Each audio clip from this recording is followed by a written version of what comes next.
Hello there. How's it going? I uh, I had it ended up being clear last night, and I had thought about having a live stream last night, but initially it was cloudy, so I decided to put it off till today. But of course, right now there's some high clouds going through, but I think we'll be able to work around them, and they're supposedly going to clear before too long. Um, I So we'll see how it goes today. The We had a front come through here, and so the weather, the transparency in the sky got a lot better. It had been very hazy before, and that the cold front kind of cleared things up. So I was able to do a little bit of imaging last night after it cleared up, and but right now I'm looking at the sky camera. Let me see. Um, Let me see. Is that right? Yeah. Okay.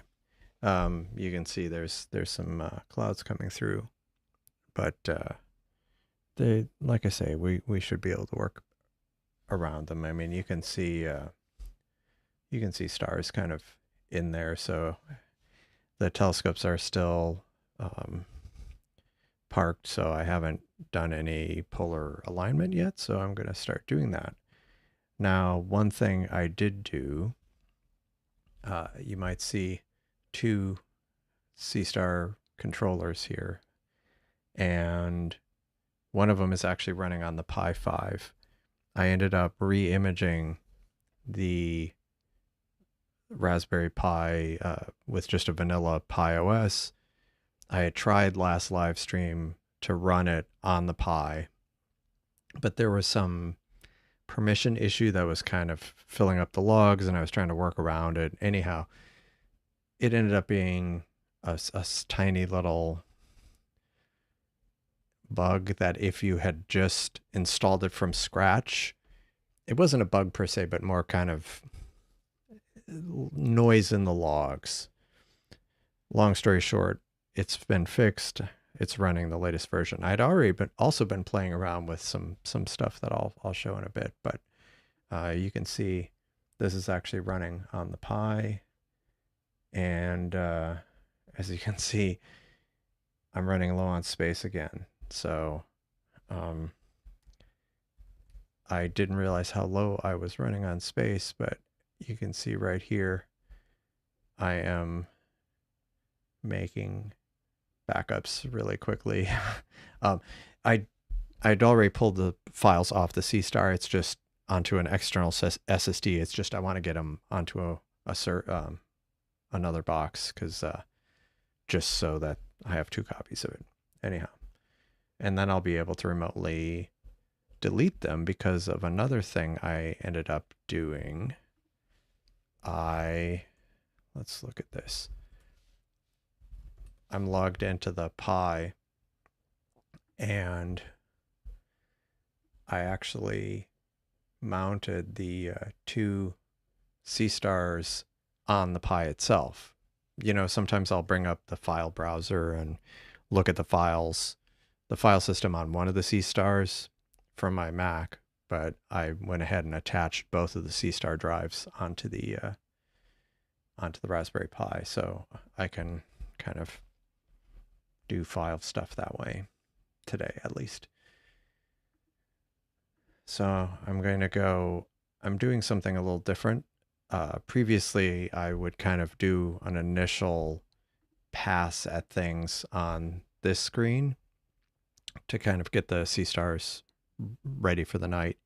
And then I would go do some things with live view. But yes, I know some other people who use Seestar Alp actually end up just doing it kind of without looking at live view at all. They just kind of do it from this screen. And I ended up doing it, and the results were pretty good. Plus, with this new dashboard kind of monitor, you can kind of tell what's going on. So let's go ahead and kick off the startup, and you'll see briefly. Okay, so, and you can see, going to the live view, you'll see it. Oh, hold on a second.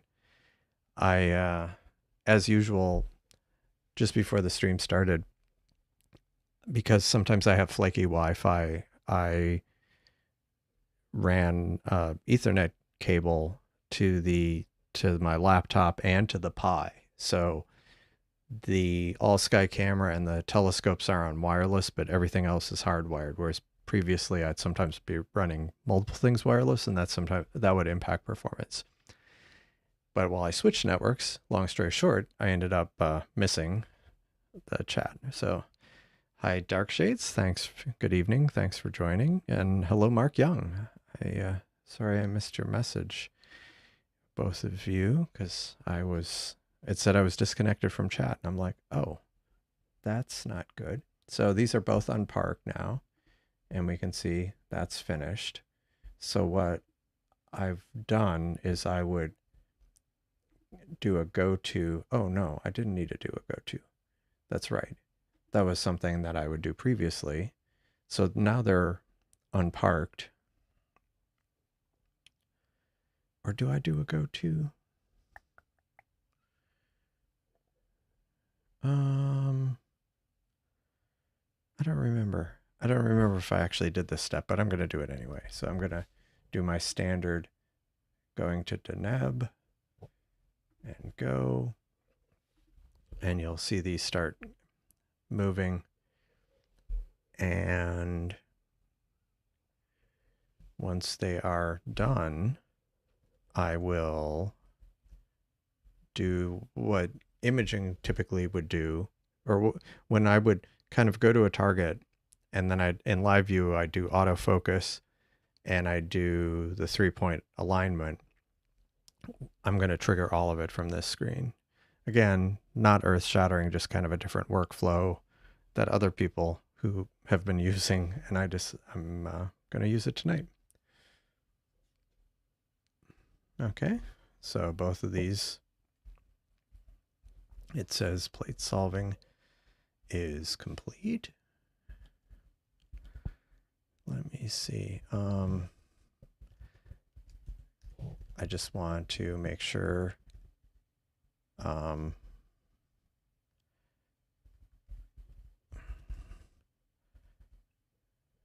Is it still going? Oh no, yeah, it still hadn't gotten to the target yet.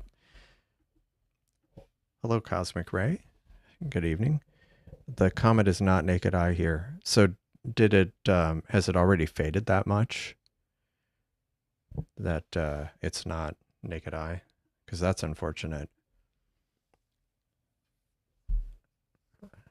Because I had seen it a few times, but inside the city, just barely. And this was earlier in the week, and I got some photos, but nothing too spectacular. Okay, so now I'm going to manually trigger an autofocus. Now this is in Federation mode, so it's triggering it on both telescopes. And you can see here, it's starting the autofocus. And actually what's nice about doing it here, well, one of the nice things is you can trigger it on multiple telescopes at the same time. And because our temperatures are usually stable here in the evening, but when the front came through, the temperatures drop pretty quickly in the evening, which is not typical for us. Like the temperatures slowly go down. So I usually don't feel the need to re-autofocus later in the evening, but using this method, I ended up doing it. Now that's too bad. That's not bright enough. That's really too bad. Yeah, I was hoping it would be visible a little longer, naked eye at least. The exposure button does nothing at this moment, unfortunately. I had put it there kind of to get the layout of the screen right, and then I committed it, and it's there, but it doesn't do anything. Autofocus triggers an autofocus, record starts imaging, but exposure doesn't do anything. And I was recently thinking about just temporarily commenting that out, since it's highly misleading because it doesn't do anything. Okay, so the autofocus is done. So let me go do, I'm going to manually, like I was saying, one of the things when you do take your first image, it does the polar alignment and it also generates the dark. So we're going to manually trigger these. Start polar line. And that'll do kind of the 3-point calibration. But the comet is 3.3, but the moon is keeping the comet from being naked eye. Yeah, that's too bad. I was thinking of driving outside the city tomorrow evening to see if I could catch it, or at least take a decent photo of it without the effect of moonlight. But we'll see.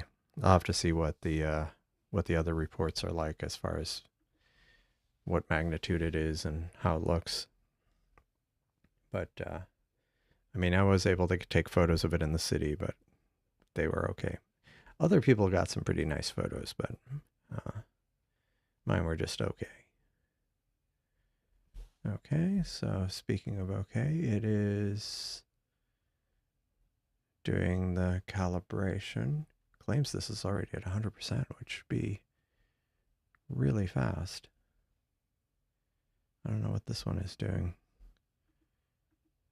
Moon will rise at 7:35 tomorrow. Yeah. I mean, yeah, that might be okay, or at least close enough to okay. And good evening, by the way, Wiley site. Okay. Plates all failed, of course. Typical. Typical. Hold on a second.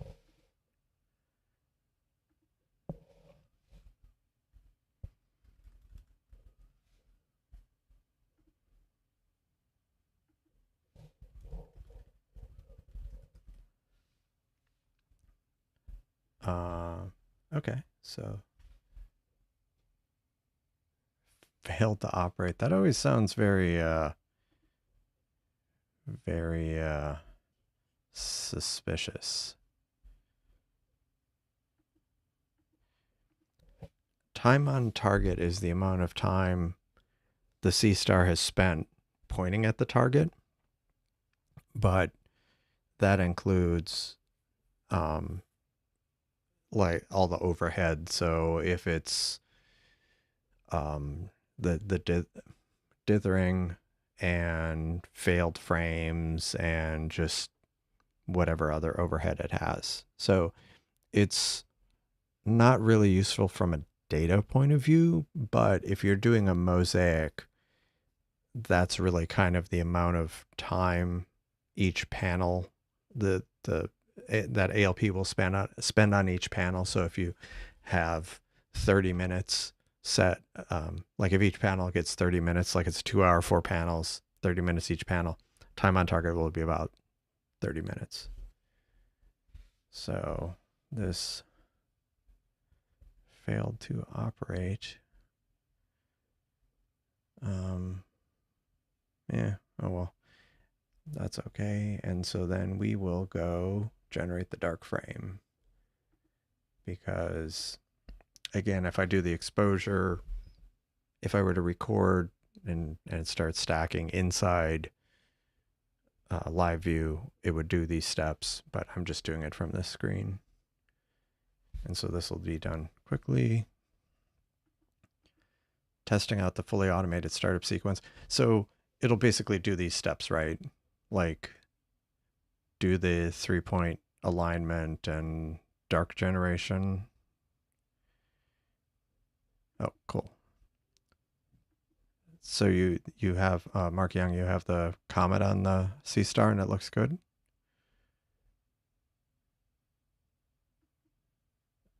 Okay, still working on that. But now that I have the, I mean, this is running on the Raspberry Pi, a Pi 5. I can't, it's kind of stuck down here with cable, so I can't really move it. It's pretty snappy so far. And I don't even have the NVMe in it. Okay, cool. Autofocus, dark frames. Oh, so it does the whole 9 yards. Oh, that's great. So once that's in place, you won't have to push, the 4 buttons to some of them you could probably do out of order, but some of them you have to do before the others. But that'll be nice. So really, even whether you have one or multiple, like I guess one push of a button and you get all of them kind of ready to image and calibrated and everything. That's pretty cool. So these are all ready to go. Let me see how my rsync job is doing. Yeah, unfortunately, I think I had posted about this that I was way behind on dumping things off. And when I checked earlier, I had copied a bunch of it to the SSD, but I hadn't copied it off to like a computer. And I had, I think, 40,000 fit files between the two servers, or maybe it was 40,000. Maybe it was 40,000 total. Anyway, it's running, but that's fine. We have enough space to get started. I just may have to take an intermission partway through and clean up some things. So it is 8:20, and my time, local time. So I wanted to see what might be from the list of targets that I was going to image early in the evening. And while I'm trying to pull up my notes, if you haven't liked the video, please give it a like. It does help.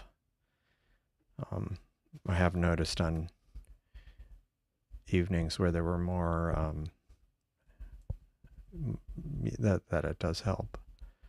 Okay, so oh yeah, and Cosmic Ray, if you didn't catch it initially, if you set up if you had installed using the script, if you installed ALP on a Raspberry Pi using the script, you might have seen some errors about suspicious ownership of and a Git message, and that's been fixed. And if you run the update script, it will fix the issue. Like it's in the latest code, and so the update script will pull it down and fix the problem. Because I ran into it, and I think the reason it didn't affect more people is if you had to have been running the Pi during a certain time. Like it wasn't a particularly long time that it had that spurious message, but if you had installed it before and upgraded it, I think you were fine. But if you installed it from scratch, you had that message. Anyway, it's fixed now, and the update scripts fixes it up. Okay, so I actually had a note that I might start with a mosaic of Andromeda, but let's see what the clouds look like, because that will determine what I'm going to target initially. Ugh. And the problem is these clouds look brighter, probably because the moon's already risen and it's lighting up these clouds. So I need to see what target I want to image. I'm not sure. Should I image M31? I'm just trying to think of what would be the best with the conditions the way they are at the moment. Yeah, maybe I'll try M31 and then just kind of see what it looks like to begin with. So I will go, let me reorder this. I'm going to just go into the schedule. I'm going to go ahead and kick off a quick mosaic across both telescopes, because why not? Although before I do that, let me double check that there weren't any other targets that were kind of on the verge of rotating. Because that's the problem. Like, there's things that I can catch if I do it first thing, but then a lot of times I'll circle back and I'll realize, oh, it's too late already. Galaxy. Oh, that was something somebody mentioned. Let me see. The veil. Oh, too high in the sky right now. The Seestar generally isn't happy when it's above 85 degrees and it's 87 degrees. Someone had mentioned Pickering's triangle, which is part of the veil, but unfortunately it's badly positioned right now. So that's off the table, at least at the moment. Yeah, so I don't see anything else. Nothing else is jumping out at me. Like, there's some nebula stuff I want to try, but I'd prefer the clouds to be a little bit more clear, which supposedly they are going to clear like soonish, but we'll see. But in the meantime, let's try Andromeda M31. So I'm going to go schedule and mosaic M31. Now, this doesn't have the very latest code, but I want to show you something in the latest code in a moment. Actually, what I needed to do is look at the planning page.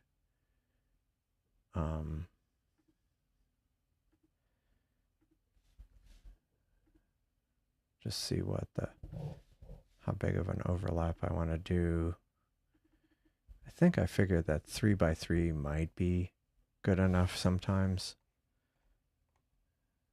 I mean, it won't get like all the outlying regions, but if I try to do the whole thing, it might last too long. So we'll go with that.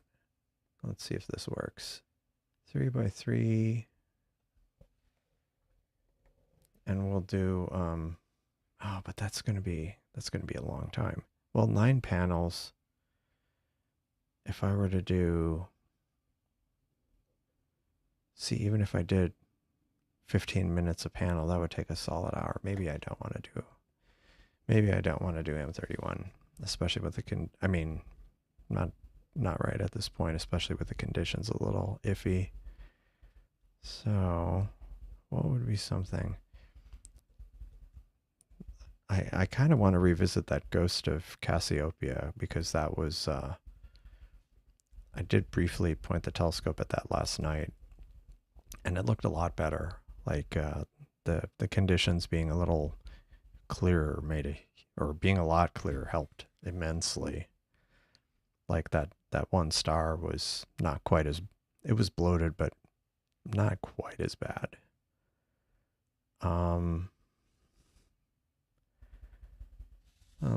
Let's look at, I'm going to go back to schedule. Let me go look at,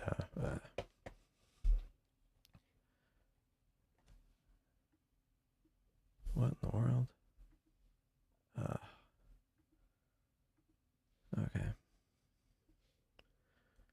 This, sometimes it ends up in a weird state. Stellarium. Let me try that. Stellarium. Where is Stellarium? Yeah. Yeah, that's what I was thinking about that. Hello, Hein. So maybe I'll stick to something like, oh gosh. Actually, I mean, maybe it would be an interesting test of something like the Cave Nebula, just to see how it does. with the current conditions. So let me actually not do a mosaic. Let me just point this telescope at the Cave Nebula.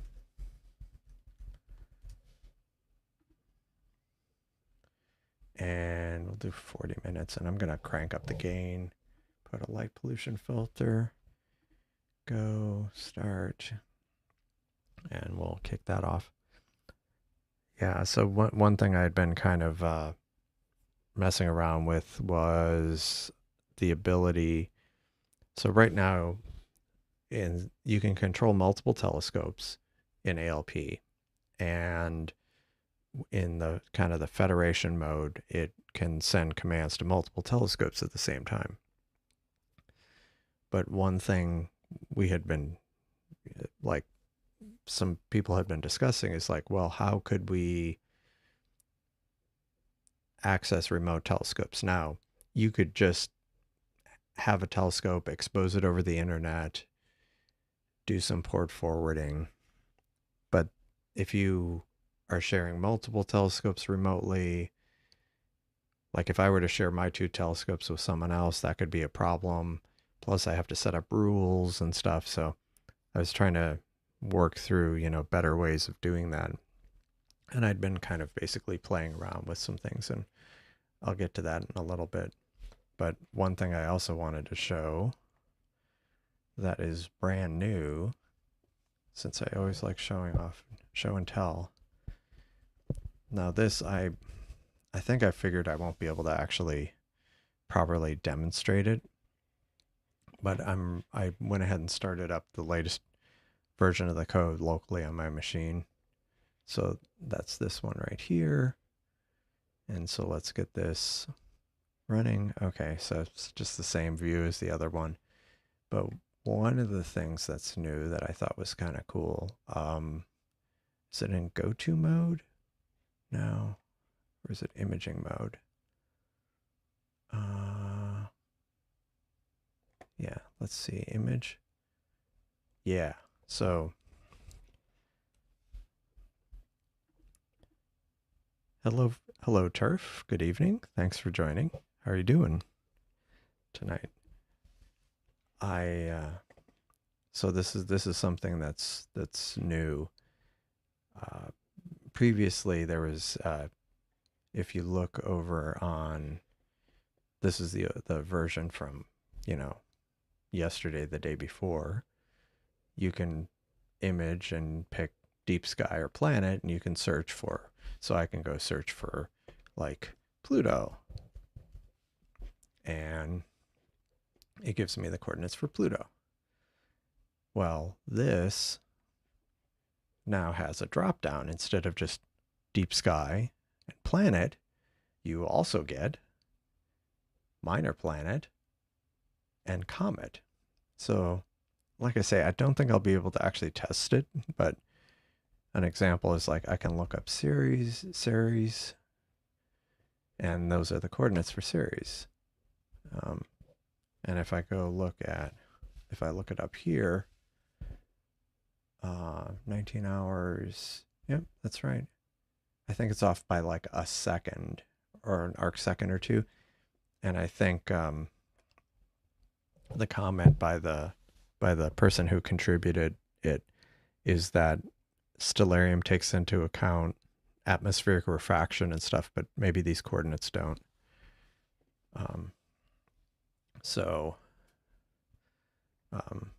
Yeah, unfortunately, as you can see, it's not visible. One thing I could do is I can see, let's look at minor bodies in the solar system. As of right now, there's nothing visible, but if I go an hour from now, Ida will be visible. So maybe we'll try it out. And this is where my darn horizon messes me up, but that's even fainter. So we'll try Ida. That'll be visible. It's actually, I think, fairly close to Saturn. Yeah, it's right near Saturn. So that'll be visible sometime after 9. it'll come up from behind the building. So we'll test that out then. It's 14th magnitude. I mean, the moon's going to be, unfortunately, down there, but we can at least try. And then you can also pick comets.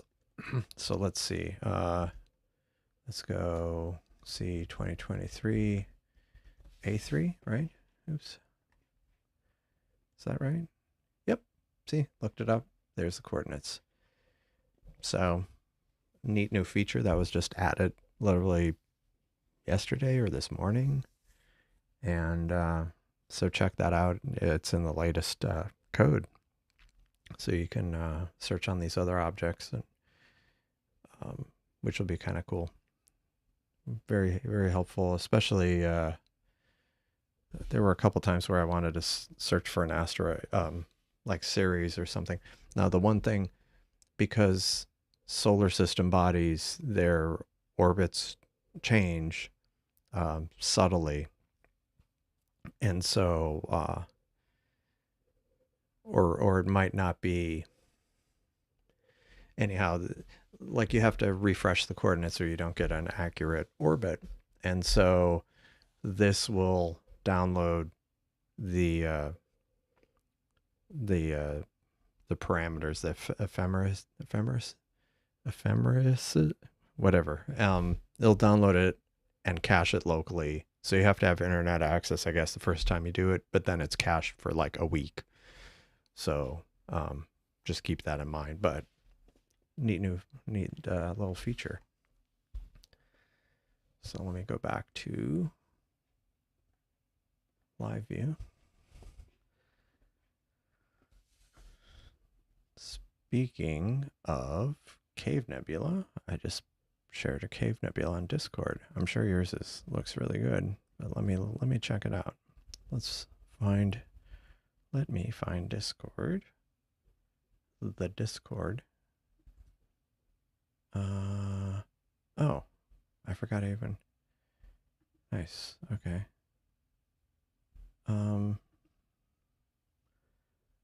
Let us see. Okay, here. Cool.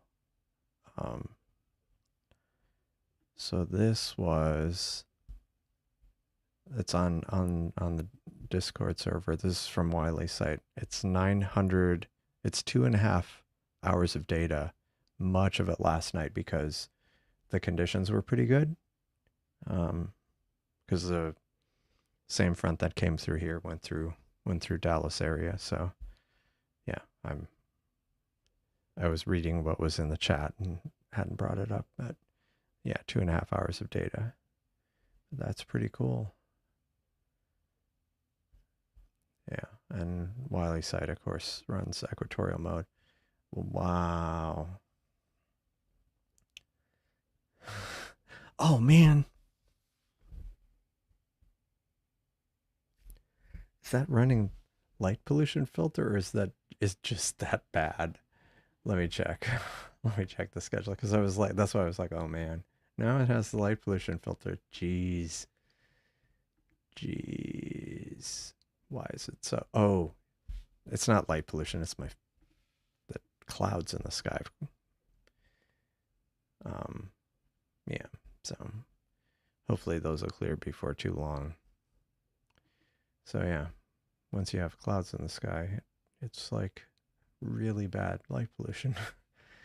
Anyhow, what else? Let me see what else was added to Seestar Alp recently. Unfortunately, we don't have release notes as of yet. I was actually thinking about something Cosmic Ray had raised previously about having kind of like stable releases and unstable, or if you want to track the head. And I was actually thinking of some ways we could actually possibly do that fairly easily if you have especially if you're using the Raspberry Pi. So yeah, remote magnitude, declination, startup sequence.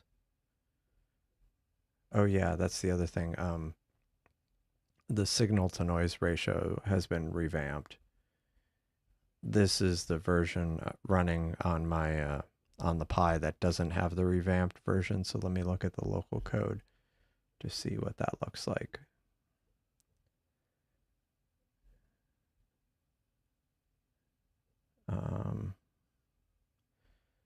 Let's see. Is it even there? But yeah, so see the number is instead of a number in the hundreds, it's now kind of double digit. It's I mean, you should only compare signal noise, I guess, with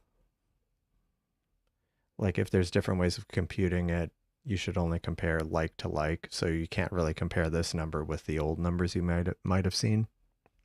But this one kind of tries, I believe it tries to break down the image into a grid to find the target of interest and figure out the signal to noise ratio of that. I forget the specifics. I briefly looked at the code, but the long story short is you'll see a different number, and that's to be expected. This 27, whereas the old version was 264. So you can't, like I say, it's not the same calculation, so it's expected that the number will look different. So, but hopefully more accurate. So it wasn't just changed for the sake of changing it and throwing off all the old numbers. Yeah, it's kind of a bummer that maybe these will finally, because like this was claiming, like see right around 7 it was showing clouds, but then it was supposed to kind of fade out and the clouds were supposed to go off the coast. So kind of, although that's north is that way, so I would think the clouds would be heading to the right, but maybe I guess the upper level winds are going to the left. So as long as they get out of the way, I'm fine either way. Now the other telescope doesn't have anything on it yet, so let me fix that. Although, these initial images might be kind of throwaways since the clouds were there and so thick. Oh hey, it copied 57,000 files off this little SSD I have here to the server, and the other one is up to 50,000. I was copying both of them at the same time, just because it looked like it wasn't saturating the network, so I ran both in parallel to try to. It's getting close. Yeah, just past 50,000. I have a feeling it'll land right around the same number. So I had copied like literally 100,000 images off the Seestars. Let's see. And I will demo the kind of my first pass at the remote ALP in a bit, but I actually have to kind of put it back together because I had taken it somewhat apart. Maybe I'll start doing that right now. It's all kind of like not the cleanest, but it's all kind of a front end thing right now. And like Federation doesn't currently deal with the remote telescopes the way I have it set up. So I still need to kind of think of how I want to do that. There's that, and that. And this is the old way. And then this is all the new code. And let's see, is that enough? Oh, and then config. So what I did is you could comment out all your local telescopes. And then I added this thing called remotes, which again, it's very much a work in progress. None of this has been committed yet, but it just kind of shows where my head is with this. So let me restart my local copy. All right. And hopefully I put it back where it won't crash immediately. Okay. So,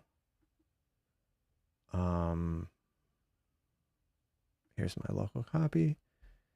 Let me hit reload. See what happens. Is it going to blow up? It blew up.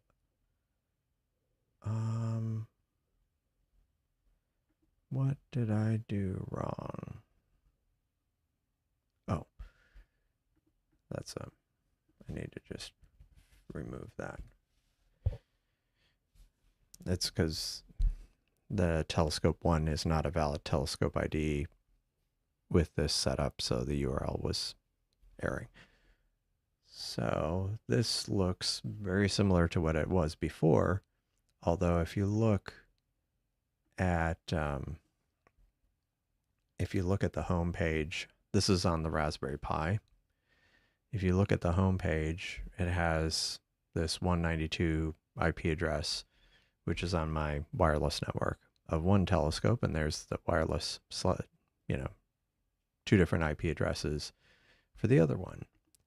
Well, here, that's got this weird IP 100.108.93.26, and that has the same IP address, 100.108.93.26.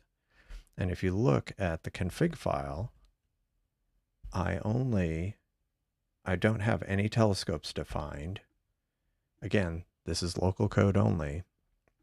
No telescopes are defined, and I just defined a remote, a single remote, which is the Raspberry Pi.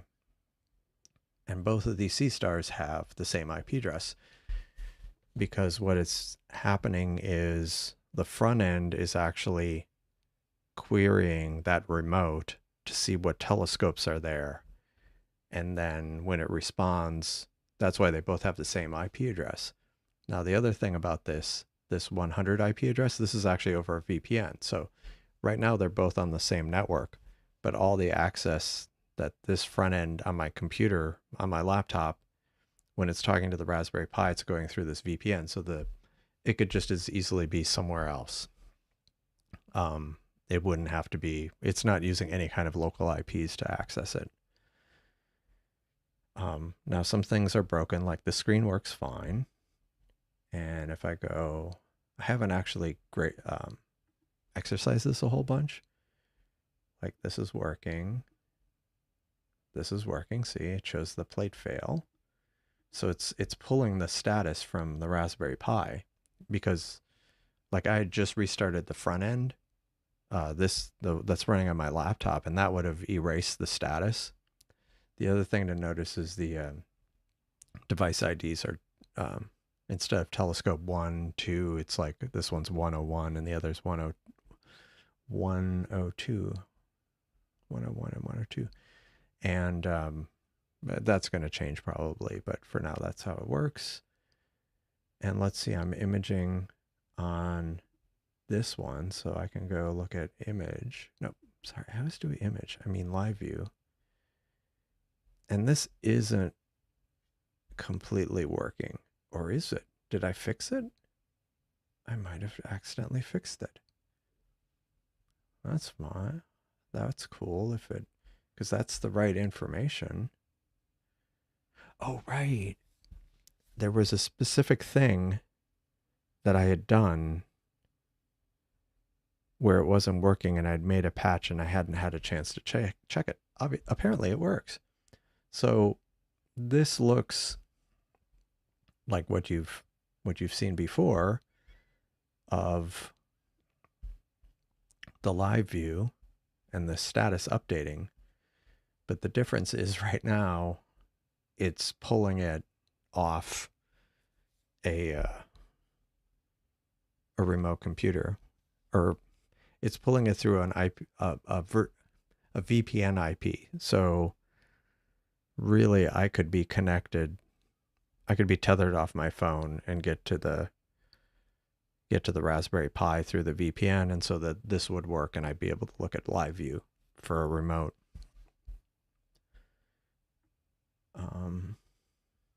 Yeah. And actually, because since the IP address that is being used in the configuration file is a VPN IP, like I can actually, oh, is the chat working? It should be. Did you say something? Because I have had issues with the chat, but I see your message in Wiley's site. I don't see anything in between, and I just reloaded the thing. Yeah, so that's kind of the premise. Let me actually try something. Let me try something slightly dangerous. Let's see if this messes up anything. Let me make sure I don't have anything on the network that I'm just gonna like totally break. Okay. I think that's okay. Let's see. Do I have any network drives running? No. Because what I was going to do is, let me see. Okay, good. I'm going to actually try changing my Wi-Fi on my laptop. How am I going to do this?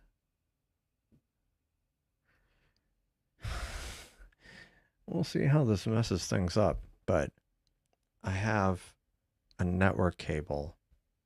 So this is on the same network as the Seestar Alp, or on the same as the Raspberry Pi. So let me try unplugging this Ethernet cable here for my laptop. I'm going to hold this. So it now is no longer on that network. It's on a wireless network, but a totally different wireless network. It's not totally different, but it doesn't have direct access to the ALP or to the Raspberry Pi. And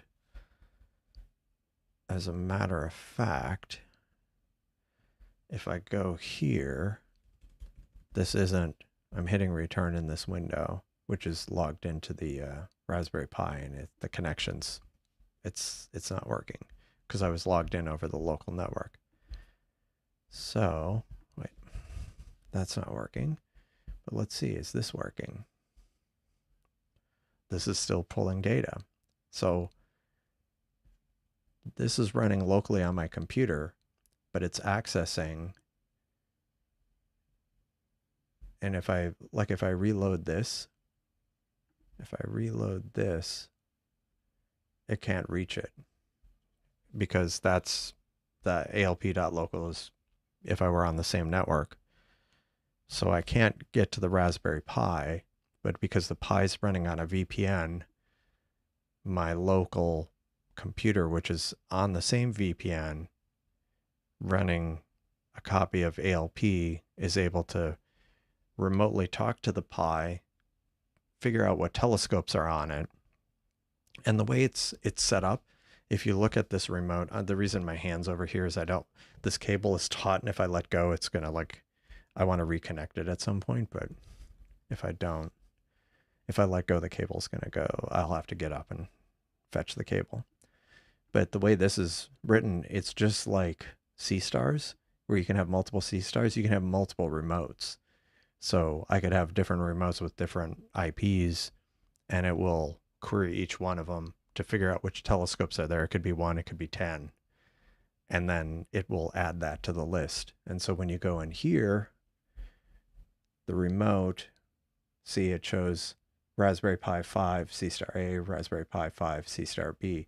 So it's getting that from the Pi, these names A and B, and the Raspberry Pi 5 is this location. Now, I've been debating having it query the location from the server remotely and then use that. So in my case, it would query the Raspberry Pi and see, because it has the same configuration file. I would see Houston, Texas, and then when you're looking at this drop down, you'd see Houston, Texas, Seestar A, Houston, Texas, Seestar B, or have someone's name there or whatever. I haven't figured that out yet, but you can see that it actually is working, where the web interface is pulling from a remote Pi. Live view still works. Most all the other functions seem to work. Unfortunately, Federation doesn't currently work, but like settings works. Stats won't. Oh, stats do work. Yeah, right. And like settings works. So I can see that I've got dithering. I'm saving. Why do I have that turned off? Anyway. Yeah, so I can query that remotely. I can look at the schedule that I set up on the Pi. It's pulling that remotely. So even though if I restart this web interface, the backend remembers everything. So anyway, it's just a beginning, but I kind of wanted to make some progress on it. So you can see the progress. Yeah, you could, I'm running the front end on my laptop, on my Mac, and the back end is running on a Pi that it's connecting to over a VPN, which happens to be in the same building, but it's like I could switch this. Let me do that. Let me live dangerously here. I can change it. I don't want to dox myself here, but if you look at the corner here, did the Wi-Fi change? Did the network kind of go dead? Yeah, it's thinking about it. Basically, I ended up my laptop here is now actually, yeah, my laptop is tethered off my cell phone. So let's see. Let's see if live view works. So I'm not on my home network at all. Theoretically, this should work. Oh, why did that fail? But it got us. Let me look. Maybe there's something else going on here. Oh, that's why. The VPN had issues. Hold on. Let me turn off my VPN and turn it back on. Starting. Connected. Okay, let's see. Oh yeah, so and it finished. So right now, my laptop is tethered off my cell phone, which is sitting over here. And yeah, it's pulling live view off the Raspberry Pi. So it's going like from my laptop, going up over Verizon, somewhere to a data center, coming back down through Comcast Xfinity to my Pi. So, I mean, again, it's still local within Houston, but it kind of shows you how it would be possible to have a remote telescope. And if I'm switching back to my internal network, and the one nice thing, right now I'm using Tailscale for my VPN, and I found it's pretty It's usually pretty robust when you switch networks. So like I just switched back where now I'm not on my phone anymore and live view is still working. So yeah, and this is updating real time. So yeah, we're back. Yeah. Well, yeah. So the Pi is running ALP. So the remote. So I guess the thinking I had about all this is if you have if we have like today, I could go and tell someone to, they have two telescopes, and I could tell them, or they have a telescope, and I could say, okay, I want you to punch a hole in your firewall, do port forwarding. I want you to tell me your actual IP, and then I can point ALP at your remote Seestar. And I think that would work. My reservation about that is more than one Seestar could be problematic because the ports are fixed on the Seestar, and doing port mapping, asking someone to do port mapping could be problematic. And I worry about the security of it because you're basically opening a plain text port on the internet, which is usually not the best idea. Whereas with this, potentially, I have some thoughts in mind. Like right now, I have to run Tailscale on the remote, and I have to run ALP. But if I already am running ALP, like the Tailscale thing, I'm still kind of working through some of the specifics. But the idea is that if you already have ALP, you could potentially, I mean, this is where I'd like to go with it, where you could potentially say, okay, I'm going to go into settings and check a box, or the configuration, check a box and say, okay, I want to publish, or I want to share my Seestars. Let's not say publish, but share. And maybe it comes up with some kind of token or something, some method, and then you could like send a person a link to it, or something, or an IP or whatever, and then they put it in to their local ALP, and then it would reach out and kind of do all the communication. And if you had if the person had one Seestar or three Seestars, it wouldn't matter because it would all be like they would have configured it on their end, and then ALP would talk and query the remote ALP. That's kind of where I'm headed with it, but this was just kind of the very beginning of like making some changes inside of ALP, the front end of SSE, where it would make assumptions that it's talking only to the local host, and also adding some extra, information like the location information that would, because like if everybody just uses the default and has Seestar Alpha, like you can't just look at this and say, okay, I've got 50 Seestar Alphas. Like, which one am I actually working with, and whose is what? Which one did? I mean, so my idea was like, especially if you have some geographically kind of distributed ones. Anyway, it's very, very early, but it was a proof of concept, and so far it's been working okay. The main thing right now is I need to figure out. Well, there's a few things I need to figure out, and Federation's one of them I need to fix because it's broken. Yeah, we need a Federation. The Federation of Seestar. Yeah, it got the startup sequence stuff. That's cool. Got the startup sequence to work. I'm looking forward to that. Let me go look. Oh, we've got clear skies. Oh yeah, see?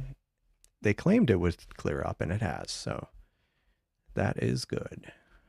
So now, where to start? I think what I want to do is, I think I want to start with the Ghost of Cassiopeia on the one because the conditions were pretty good, and I briefly did it last night, and it was looking pretty good. I mean, it was better than it had been. So let me go. Of course, decisions. Do I do it from the local or do I do it directly from the Pi since I'm reconnected now? At least theoretically, I'm connected. Yeah, okay. I'm going to do it directly on the Pi. So we'll do a schedule. Clear. There's also some besides the one click startup sequence stuff. There's some other stuff in the works that's going to get merged in the next few days. What was some of it? There was something that I thought was kind of. There were a few features. Some of them were I found kind of noteworthy. Let me see. Well, let me get this started first. So actually, what I need to do is actually I'm doing the wrong thing. I need to just import the schedule that I had previously done, Ghost of Cassiopeia, and import. And this is a whole hour, and I have the gain really cranked up. So let's see how this goes. But it's only going to be running on this Seestar. And really, actually, what I need to do, let me look at the temperature here. Because, like I was saying at the beginning, the temperature has been dropping more quickly. Hold on.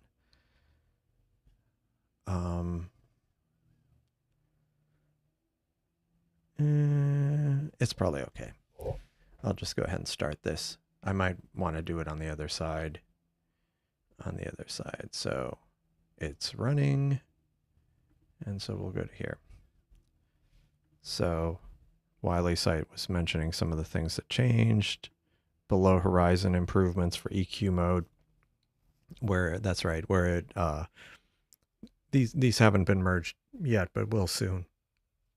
Basically, where if you're running in EQ mode, imaging things that are below the horizon would be problematic. So now there's special logic where it will automatically set this like offset that allows it to kind of go below the horizon, which is kind of important because there's a lot of targets that are below the celestial equator but are quite visible in the northern hemisphere.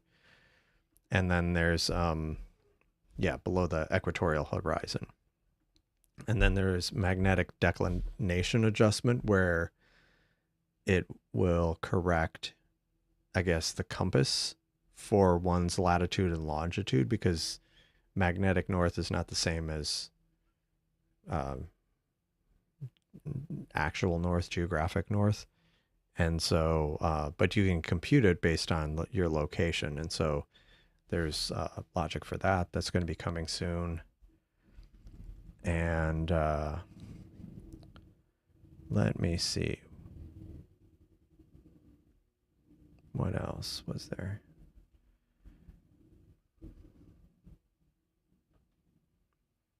Let me see. Sorry, I was switching to the Discord to see what had been mentioned. But yeah, there were a few things.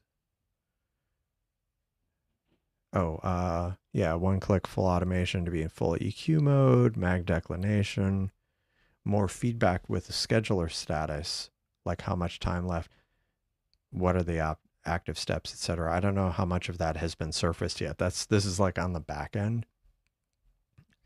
And I forgot about this, of course.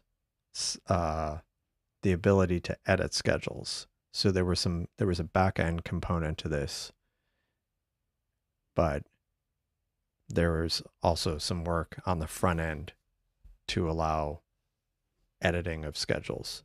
But that's another thing that's in progress. Wow, 100% fail. That's spectacular. Interesting. I don't think it's a seeing problem. Yeah, not an SSC yet. The schedule stuff. Yeah, I was just talking about stuff that's coming soon. I think. I think it's coming soon. Okay, there's no. So really, why is it having problems with the 100% failure rate? That's always lovely. And this is the one that did horizontal calibration, I believe. So not 100% sure why it's completely failing.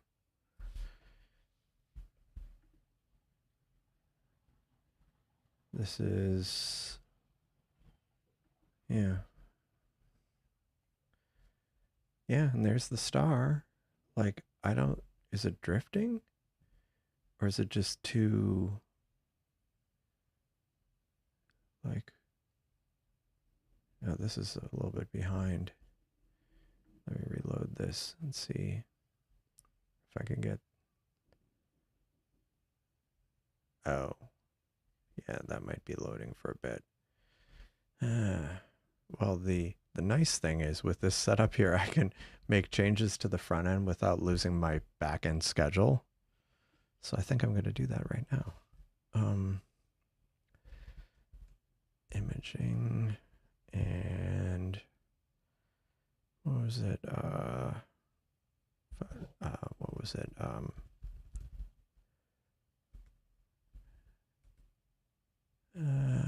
Of course, I deleted that code.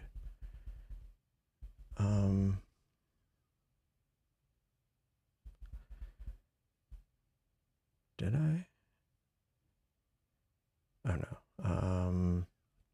I'm just trying to figure out how I can make a quick change so it will actually show me images. 19 drop frames. I mean, seriously? Like, why?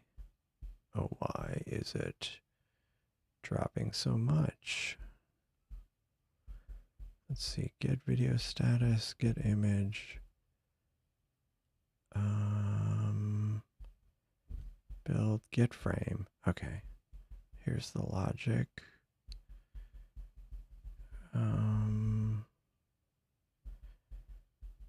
Trying to find last stat frame.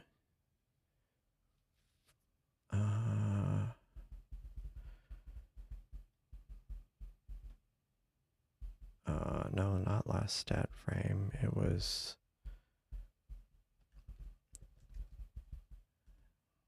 Okay, here it is. Stacked frames. Okay, plus event. Is it failed frames? Is it failed frame? What is this?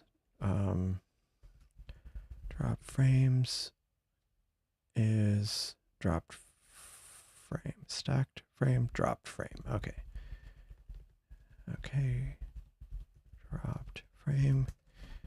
Anyway, I'm trying to. Oh, it finally got something. But let me restart the front end and see if that. Oh no, it's actually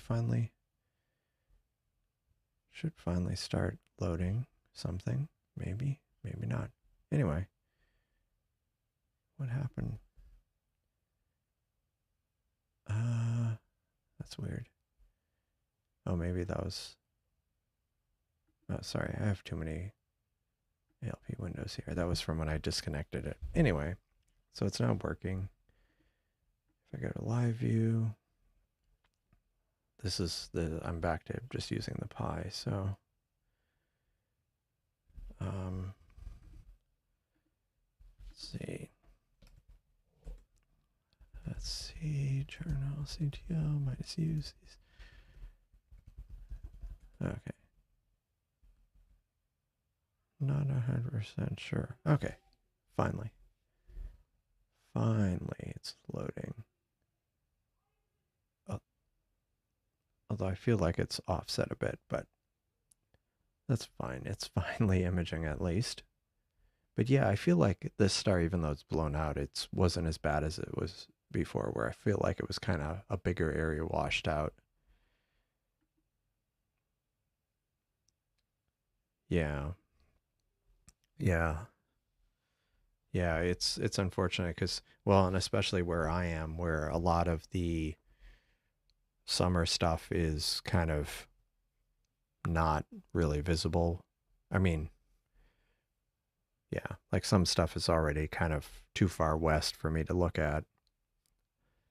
Um, so yeah, kind of in this state where, um, okay, that's weird. It had 25 drops in a row, and now finally it's stacking. I have no idea. But in the meantime, I have an idle telescope, which we need to fix. Oh, and then, so the other, it's not 100% yet. I need to,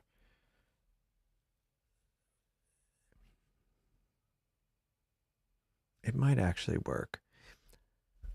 I, one of the other reasons I wanted to do um, the remote Seestar this way, where it's going through an API, is potentially if you had if you had like two telescopes or three telescopes and you had a fast enough connection, you could,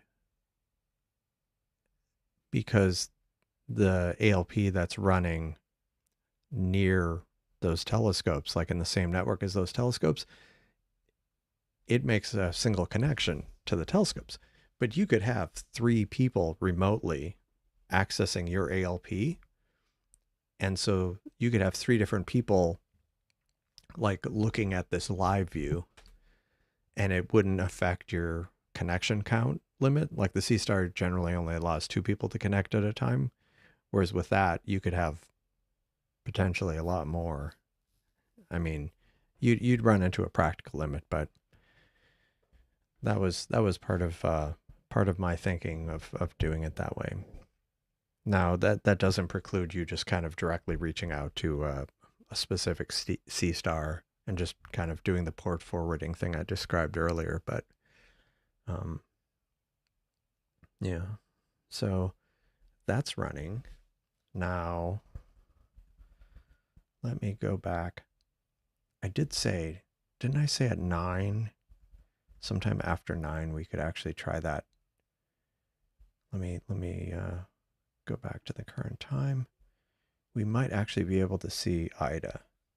So let me first try by pointing the other telescope at Saturn. Yeah, so how would you run your Seestar when you're out camping? Um, I know some people have used a Raspberry Pi, uh, like they'll use a Raspberry Pi on a battery bank and have that manage the Seestars. The the bit that's kind of could be problematic is the wireless network.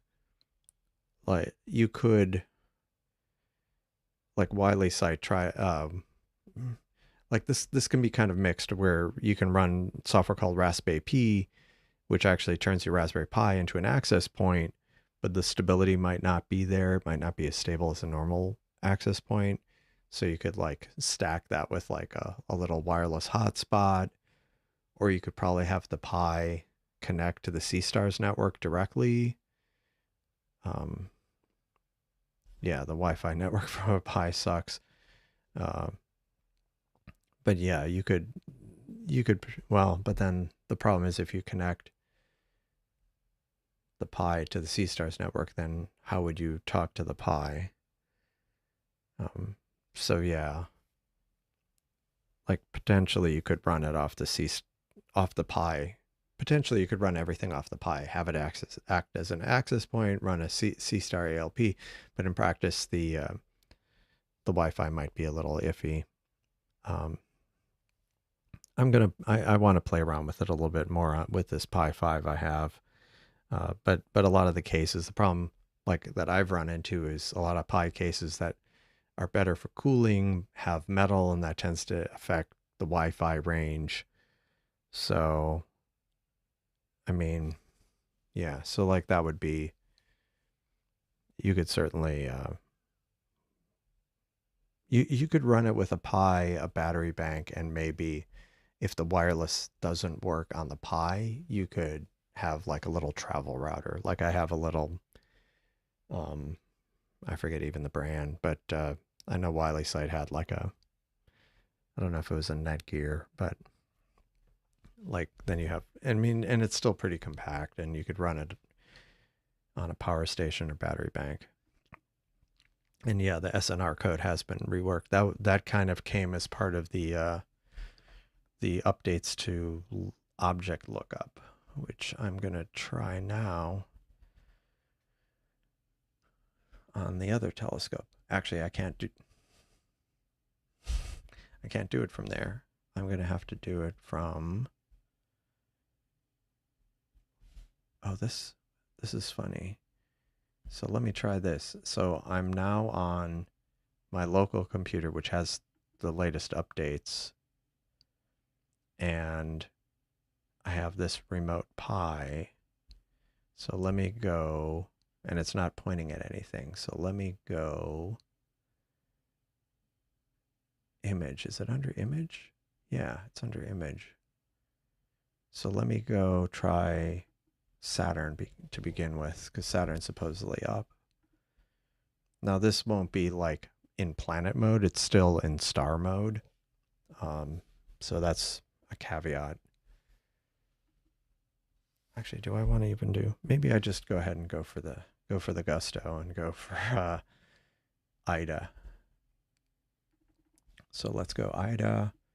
Pick minor planet asteroid lookup. What? Don't tell me it's like 243 Ida. I mean, this is brand new functionality, so. But does it do series? It did series. It looked up series, but why isn't it looking up Ida? Does it have, is it Vesta? It has Vesta. It doesn't have Ida. Well, that's asteroid 243 isn't on there. Let me see what asteroids are on the list. So remember I told you it downloads the list of objects, and one of them is it called Brights? Let me see, what is it called? Minor planet, asteroid. Okay, that's the back end code. Let me go look at the front end code.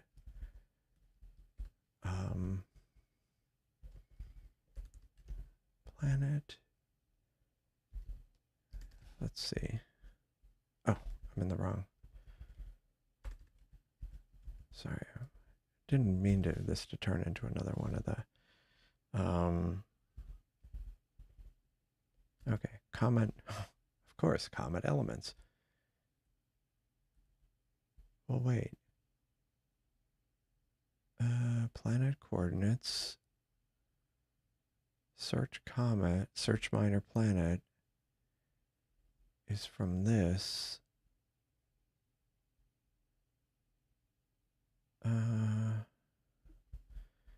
Oh, does it not cache? Does it pull this every time? Let me look at this file. So this is the file that's pulling. Whoa. And it's 243 is the asteroid. And there's a gap here. Really? Seriously? It goes from Germania to Vera, and it just skips a few? Well, that's unfortunate. Isn't that ironic? The one asteroid that is visible at this moment in my backyard is not in the list. I think I'm going to report this, report this issue. That's unfortunate. Well, if you can imagine, it would work. Let me see. What would be another? Are there any other? Let me. If I go here, I can see Eris, but that's 18th magnitude. Wait, that's not even right now. Now, if I didn't have my terrible horizon, I'd have a lot more visible. I could see Pallas. I could see Ceres. Where's Pallas? Which direction is that? Oh, it's getting towards the comet. And Ceres, I think, is higher in the sky, but it's still obstructed for me. Yeah, yeah, it's to the southwest. See, this is where I could solve some of my problems because I could take one of my pies and I could leave it somewhere with a family member who lives in, or with family members who live in the Houston area, and have a Raspberry Pi, and then I could remotely access it. So at least you'd get the full effect of terrible Houston skies. um, but then I wouldn't have the horizon obstructions. I'll have to think about that. What are the magnitude on these? See, serious? These would be great ones. Ninth magnitude, 10th magnitude. But anyway, if you don't have these kind of skies and you want to look at asteroids, now you can. So, um, let me see. There will be a test on all of these. Okay, let's go back. So, I'm behind on the chat. Struggled with that in the talking about using the Pi for wireless. Did you end up using just the onboard Wi-Fi, or did you ever test like the external Wi-Fi? Because I know you had like one of those external Wi-Fi devices. Right. Yeah, you can do that. And by the way, if you haven't liked the video, please like it because that does help bring more people to the channel and help help bring you back to the channel. So YouTube will remind you when I go live. Just bought my first, and hello Wick and Reed. Naturally, it's too cloudy if anything. Yeah, no, that's great. That's great. Yeah, I mean, DSLRs, you can do so much with them. I mean, depending on what lens you have, I mean, you can do wide angle stuff and not even have guided photos and still capture a lot of stuff. But yeah, yeah, it's great. It ends up being a rabbit hole. Okay, you use both the onboard and external Wi-Fi. Well, that's too bad. So let's see what we can do.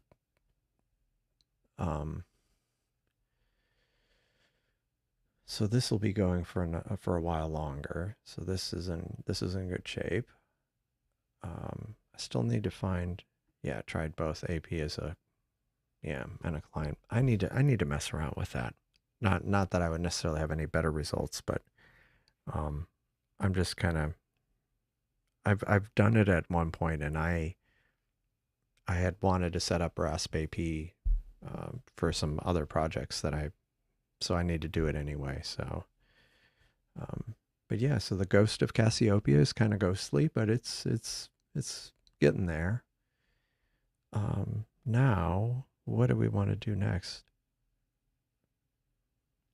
When it would stay connected, I would tether the Pi to my phone for internet access and then access the Pi from the tablet.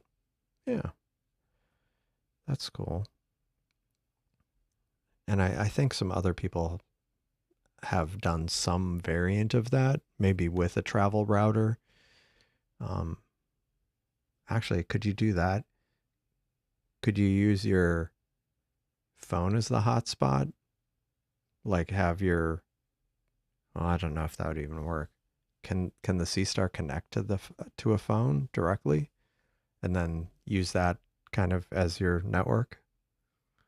That might be janky. I don't know. Maybe not the best idea, and definitely not something you should try out if you're for the first time out in the wilderness. Uh, so that I definitely would warn against my suggestion there.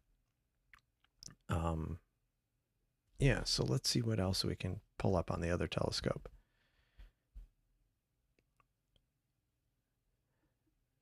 Yeah, I mean, honestly, I've seen people on YouTube who are, you know, into a lot of astrophotography, and they a lot of people start with um, wire SLRs or mirrorless cameras, and yeah, it's and you yeah, depending on what you're photographing, you can get some reasonable results. Um, just especially big wide field stuff like Milky Way stuff and certain other things. Oh hey, yeah, that happens where you you start on some you start looking at stuff and then everything is you're being bombarded. But well, welcome to the stream. Thanks for joining. We do also have a Discord server if you want to. That's a thing I need to be better about is plugging things. But let me go find the Discord server link and drop that in for people who want to just talk astronomy or um, it's let me see. Sorry, I'm like bouncing around between windows on a relatively small display. But yeah, we talk about astronomy and random stuff, but a lot of stuff having to do with sea stars, but also a lot of just general astrophotography and such. So feel free to join. That's always welcome. People are always welcome there. Yeah, the hotspot on the phone is dodgy. Yeah, I mean, I did say that might be a bit janky. Yeah, and that's the other thing. Yeah, if some of those networks, for security reasons, if nothing else, they don't want devices talking to each other. Yeah, yeah. I mean, honestly, um, I have gotten. I mean, they weren't like award-winning photos, but you know, they're. I've taken photos, fairly janky photos with like an SLR. Like I was somewhere, not quite camping, but we were kind of we were at a cabin. So it was practically like we were kind of out in the wilderness. And yeah, I didn't bring anything with me. I just had my SLR. I didn't even bring a tripod, which was I don't know what I was thinking, but I don't think I brought a tripod.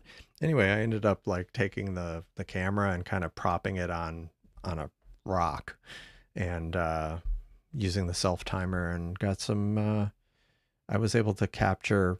I mean, it was small, but I was trying to get Andromeda and then like a bunch of other stuff in the sky, and I did. So from that point of view, it was uh, a success.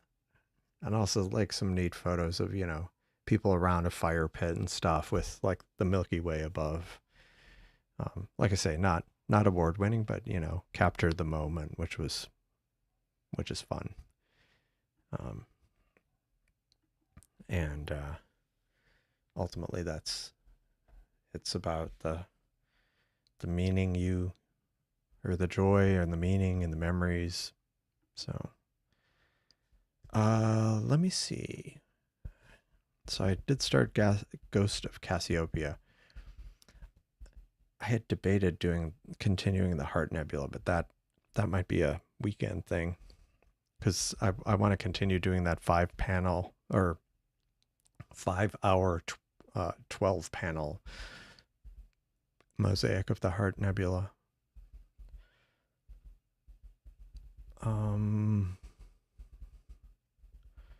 Let's see, are there any suggestions for another target while this continues to image the ghost of Cassiopeia? Because this is going to be going for like another half hour.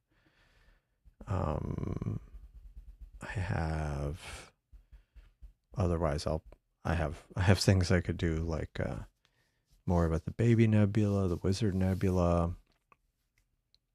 I have the Fossil Footprint Nebula. That might be worth trying since that was kind of a faint target. Yeah, so the comet, there is a comet. It's gotten a bit fainter, but it's right after sunset, like here. Let me put a generic horizon on my stellarium here, because otherwise it shoot. I always do this. I always get the wrong one. Let me do 0 horizon and turn the horizon back on and change it to now. Okay. So this is the sky right now. And if I go look up it's this 2023 A3. At this point it's set, but here at least the sun sets right around just before 7 o'clock. And as of today, it was like 40 degrees above the horizon, 35 degrees above the horizon right at sunset. But like an hour after sunset, it's 23 degrees above the horizon, which is getting, like, if you're at a darker sky, it would be visible, but it has gotten fainter. But you can get photos of it still. And there's going to be another comet coming in. It could be good, it could be a dud. You never know. But this 2024 S1 Atlas that will be coming in like towards the end of the month, if it survives. Or maybe it's in the morning sky. Let me go look in the morning sky. So here the sun rises after 7. So let me see right now. Actually, yeah, right now it's still dim. It's a sun-grazing comet, so it's going to kind of get really close to the sun. But it might not be till, I guess, is it towards the end of the month it'll be? Yeah, I'm not sure. But that's another potentially interesting comet that's going to be potentially bright. But that's 2024 S1 and then parentheses Atlas, because I guess that was the satellite or survey that discovered it. Because some of these things are, like discovered by computers, or so they don't have a person's name on them. Let me see. Let me go back to my terrible backyard where I can't see squat. Is it harder to photograph comets? In some ways, no. I mean, like I mean, a camera is an SLR is good for them for photographing comets, because they're bigger objects. They're not like stars or even some of these nebulas. They, like with the Seestar, you could get good results, but they tend to, they're bigger than the frame of view. So I mean, some people have even been getting photos. I mean, they weren't like close up of the comet, but you could see like the sky and the comet with like a cell phone. But the main thing was being in a sky that's darker. I think that's the main thing. But yeah, you can get decent photos of a comet with a SLR or mirrorless. It's just about dark sky, pointing it at the right location, and having enough of an exposure, a few seconds or whatever. Not enough where things start drift like star trails, but okay, 29th is the one. And then yeah, I mean there's always, I mean that's the nice thing. There's always kind of events, like there'll be a comet that'll show up, there'll be meteor shower, and then just as far as objects go over the course of the year, different things kind of are visible in the evening as Earth goes around the sun. And so right now now's a good time to get Andromeda in the evening, but then eventually as it gets later in the year, it'll set it'll be near sun it'll set too early, and so you won't be able to image it, but then it'll be visible in the morning sky like afterwards. So there's always kind of different objects to image. And then we're coming into winter and of late fall and winter, where you start getting some interesting objects like Orion.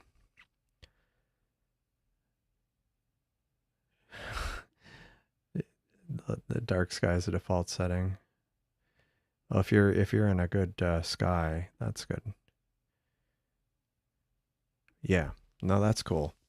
Yeah, so what Cosmic Ray said, you don't you like even with my phone, I had there were a couple of nights where I couldn't even see it, the comet, because I live in like a terribly light polluted area in Houston, Texas, and um, but like my phone was able to pick it up, and I could barely make it out through binoculars with my eye, but I couldn't see it without binoculars, and but the phone camera was able to pick it up.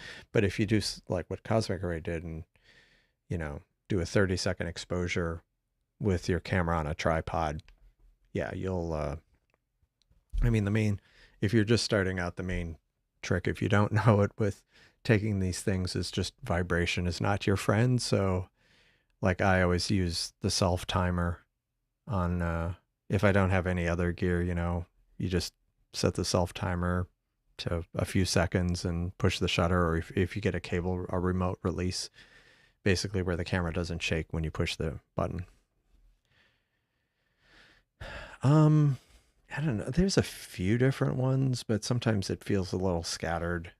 Um, yeah, I mean, I don't know. I don't have a particular favorite. I generally kind of, I'll hear about things, or just like you're on YouTube and it knows you're interested, and so you'll just start seeing things get surfaced. Like I was kind of out of the loop on some of the solar activity earlier in the year, but then I started noticing it was like on the same day several astronomy YouTubers I follow posted footage of them videoing the sun, and I'm like, something's up.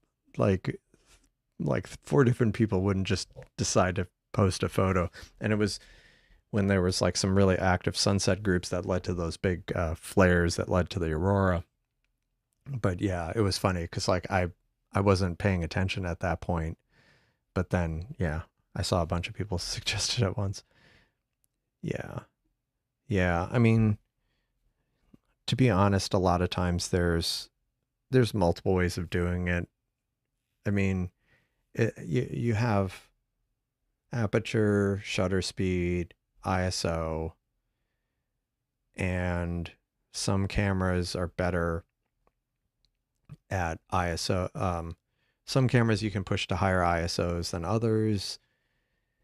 Shutter speed and aperture, um, like that's a trade-off. Sometimes, like the aperture can affect the optical quality on faster lenses if you do it wide open, but sometimes you want to do that just to get enough light. It's yeah, it's just kind of um yeah, there's variables, and like I say, it's sometimes there's multiple ways you can do it. I mean, yeah.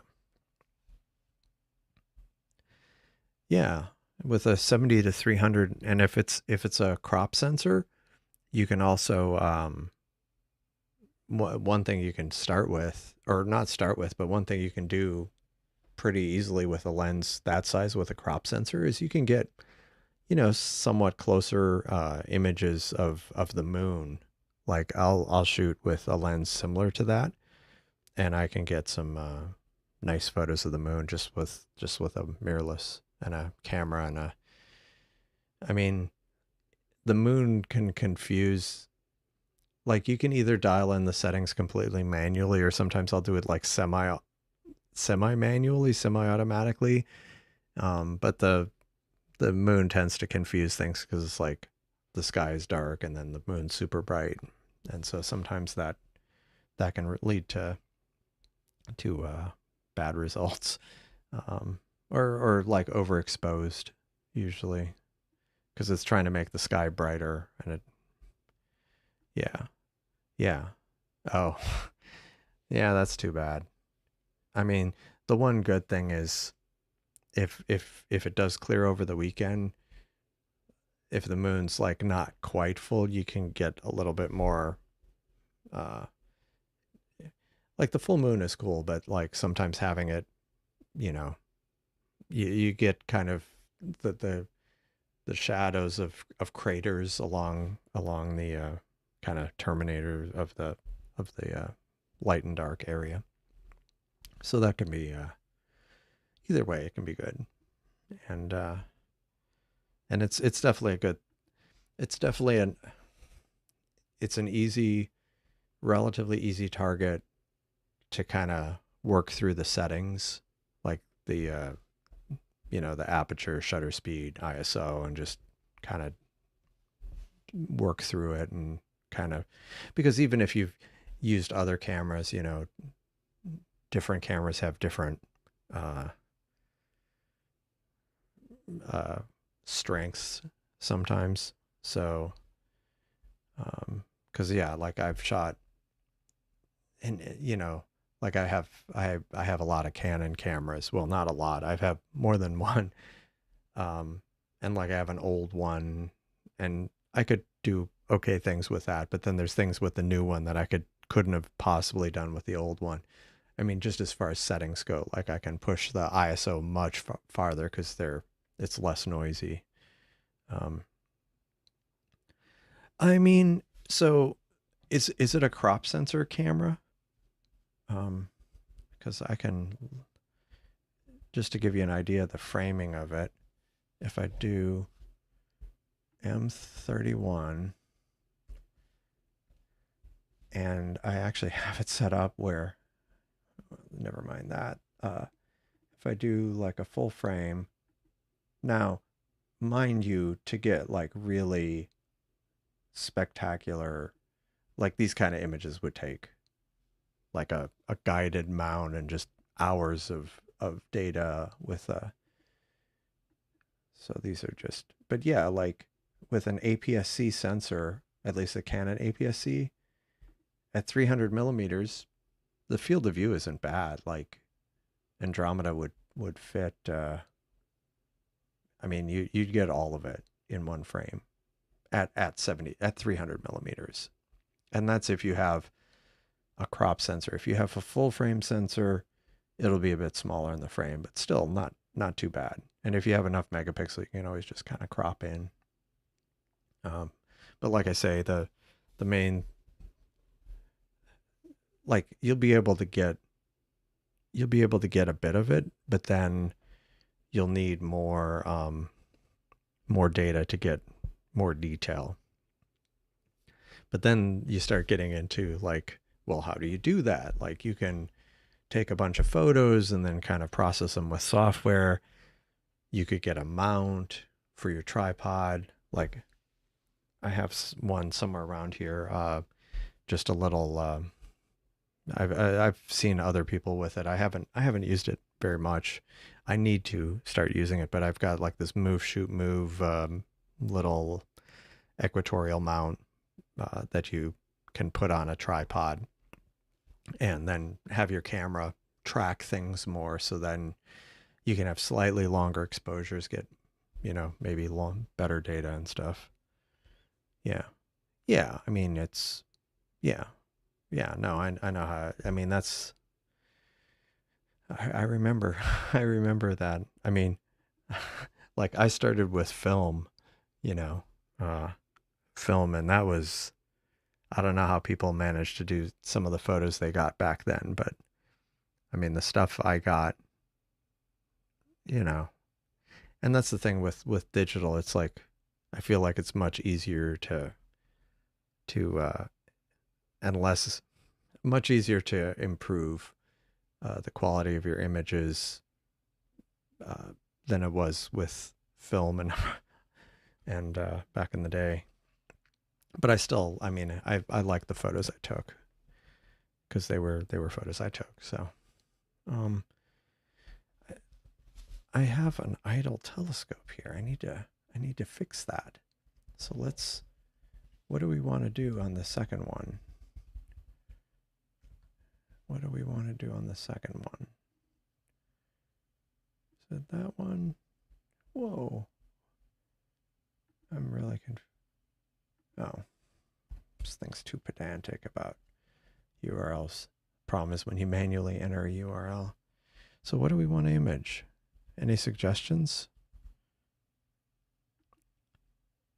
Hey, Chris makes that. Welcome to the stream. Did you did something happen to it? Did you It won't focus. That's not good. That's not good at all. How old is it? And did you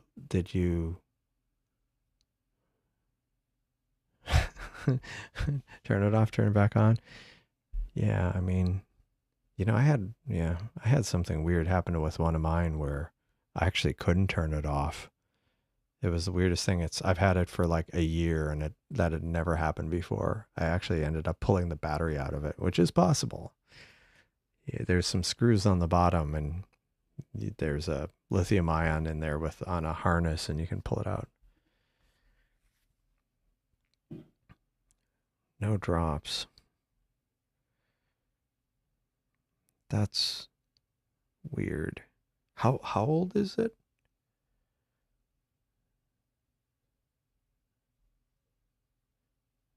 I mean, like I said, like Michael said, turn it up. Like, did you power cycle it? Like, I mean, not pulling the battery out, but shut it off and turn it back on again. I mean, that doesn't seem. I mean, the very blurry, like that kind of makes like it could be blurry, but if the fact you can't focus it doesn't seem great.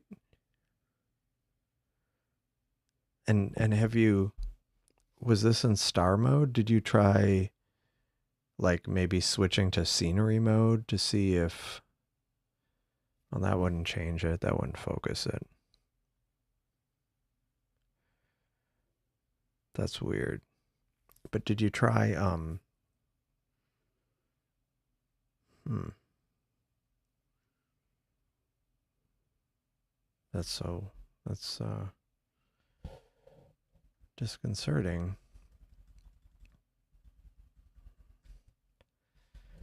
Disconcerting. Let me see what else I can load up here while we're looking at stuff. We're talking about this.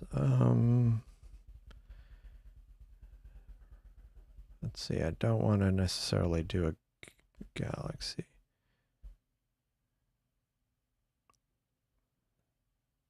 The lens is clean. 3 months.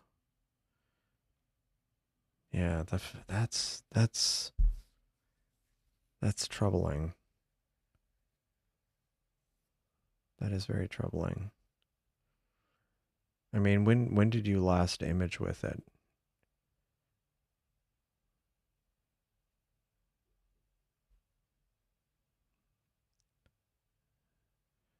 Yeah, nebula or the Pleiades, that would be good.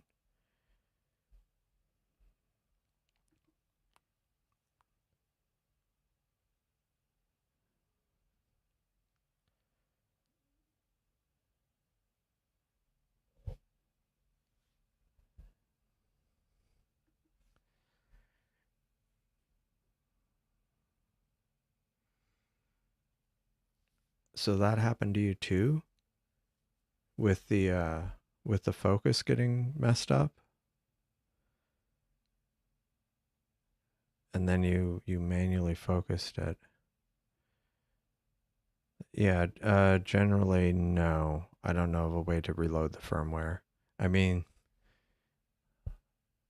people have done it, but there's no like official way to do it.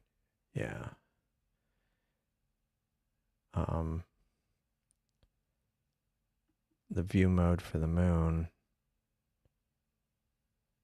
it made the moon look like 4 pixels over the entire live view.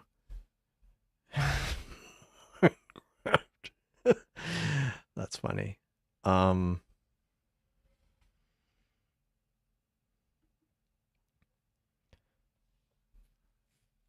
4 pixels. Yeah, that doesn't. I'm just trying to think of like what that could be. I mean, if you've got ALP, like what does it say the focus point is? Like where is it under? Yeah, the focal position. Like does that number look off?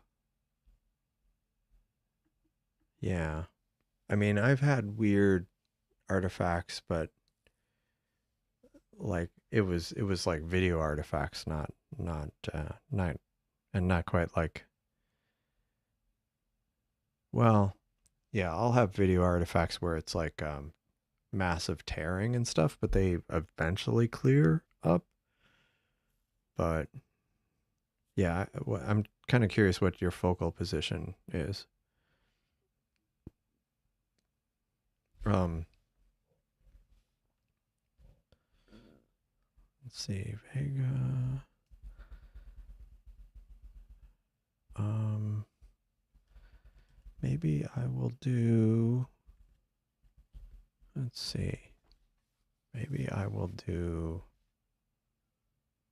Do I want to do Cocoon? Cocoon's nice. Part of me also wants to take advantage of this these clearer skies. I mean, slightly more crisp skies. Oops, wrong sensor, went too far. Okay.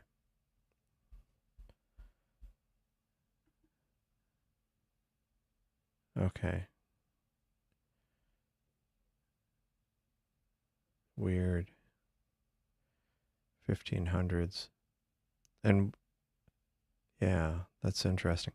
I mean, I've had mine kind of act weird when I was imaging an object, but I'm kind of curious. Chris makes that like what it actually says it is right now, or what it thinks it is. Um, in case it like apparition had where it changed the default for some reason. Don't tell me clouds are returning.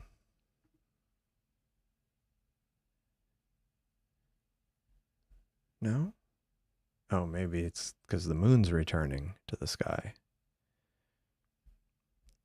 Um, so let's try.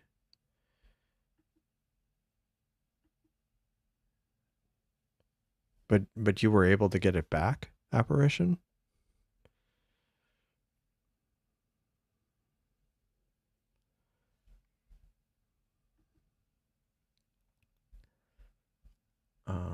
Let's see.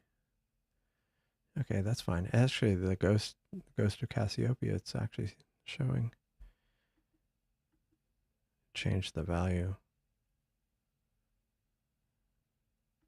It's very strange. Because like you can go in here into settings and change focal position. I like the default focal position. But yeah, that's weird.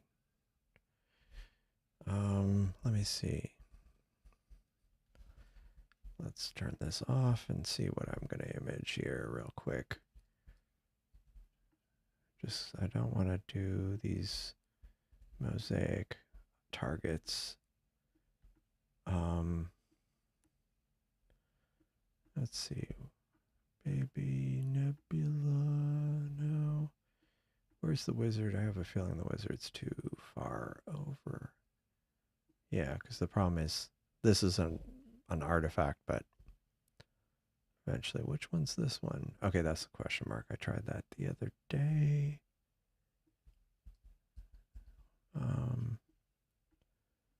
Pac-Man is right there. That's not too high. I haven't done that in a few days. I bet the conditions are better for it, but maybe not. Let me see. What sailboat cluster? What is this? Oh, that's interesting. Sailboat cluster.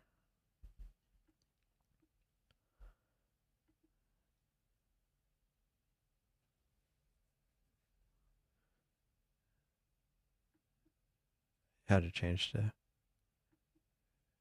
what for Seestar Q? What are you talking about, Michael Evans? Seestar Q?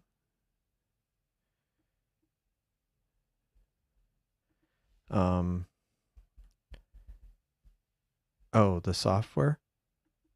This right here?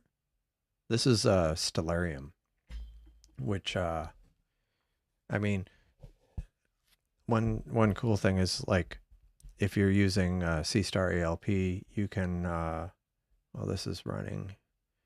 That might be too complicated. So let me go look at my local copy, go to telescope B and say I want to schedule a new object, and I go image.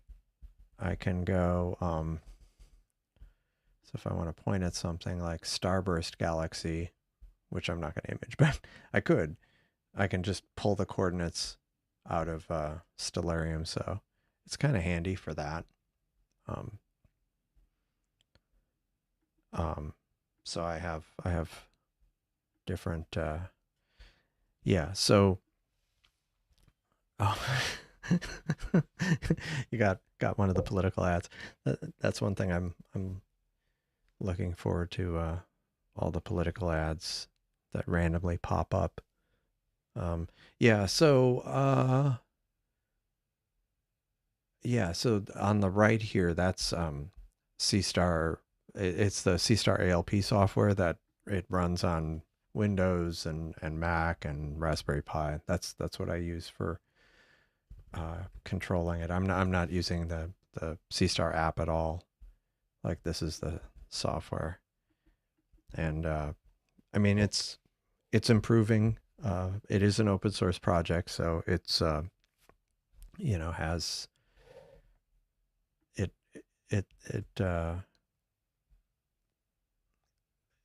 yeah, it's got a lot of function. I mean, it has some functionality that the app doesn't have, like the ability to schedule multiple items. So you can have a series of targets over the course of the evening, and it'll just tell your Seestar to kind of photograph them all in a row. And you know, with autofocus and image, you can do mosaics. It has there's settings that it allows you to change that don't exist in the app, and so yeah, it's got a lot of kind of nice functionality, and like I say, it's changing pretty rapidly.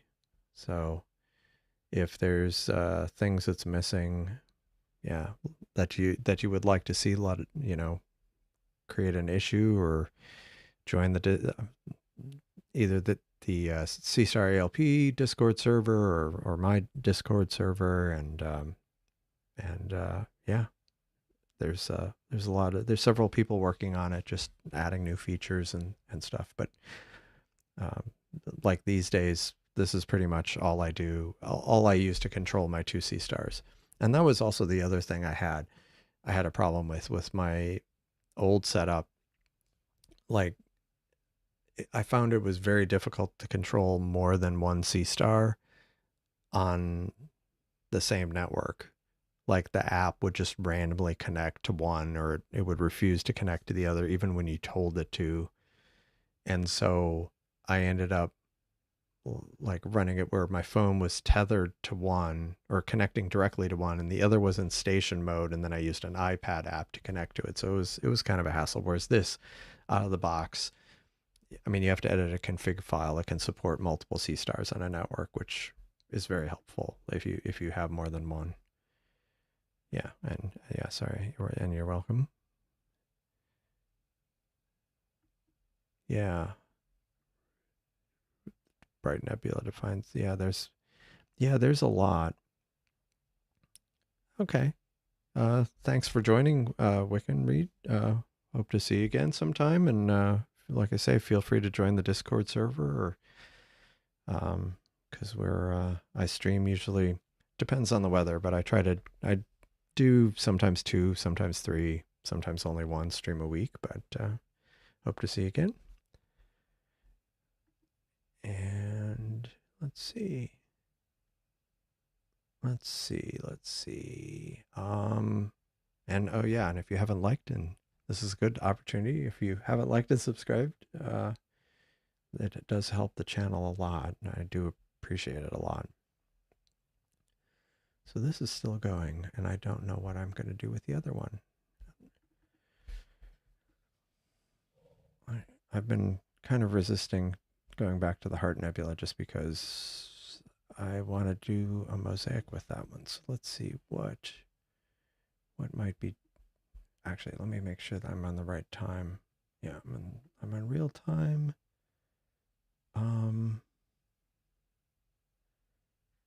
Sometimes there's stuff down here. Oh, was there something over here I was thinking of? Triangulum. I feel like I'm missing some things that Cave Nebula is about to rotate out of view. And it's all these SH1, SH2 objects. What's M103? Open star cluster. Fuzzy butterfly. Is that other one? Let me look at my list instead of just kind of looking around here. And I'll go back. Wait a second. And I'll go back to this while it's still imaging. Oh, actually, this is about to finish up. I set it for an hour, and it's the time, and that's the time on target. So it's almost done an hour. So I'm gonna have to find 2 new targets. So I have, I think the Wizard Nebula. Where's the Cocoon Nebula now? Is that 1-5? No, 5-1-4-6. No, that's kind of about to rotate out. Wait, where's the fossil footprint? I feel like that's one I need to. Yeah. Let me try the fossil footprint on one of them. I'll try it on this one. This one just finished. Mostly because that one's kind of a dim one, and when I've tried it before, the results weren't great because of all the haze that we had just until the front came through. I won't call it a cold front because most people will scoff at what we consider cold here in Texas. So I'm just off screen. I'm loading up the fossil footprint, which I already had a schedule for. So I will import that and just start that. I have that for 45 minutes with a bit of gain. So okay, and it's got the light pollution filter on. Did I hit start?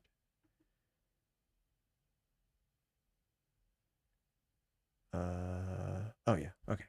It started. All right, so now I need to find something for this other one.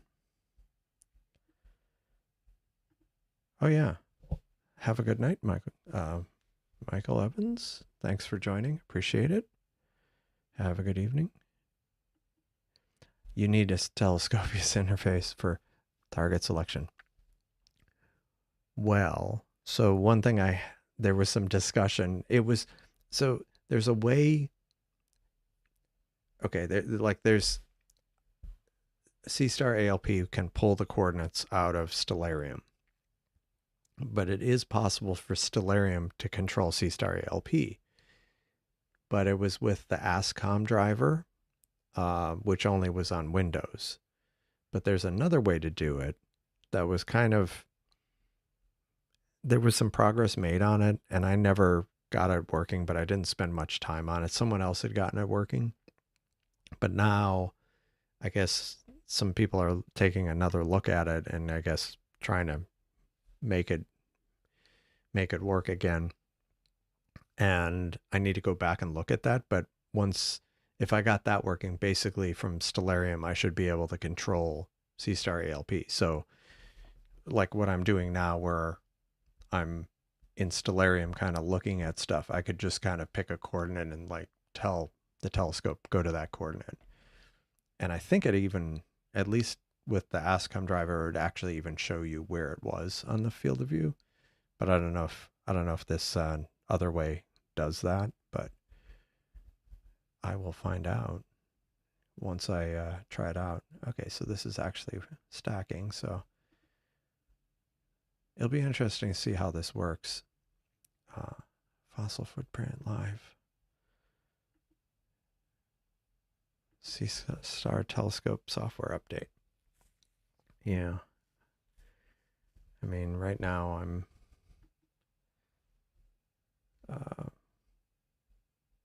not sure.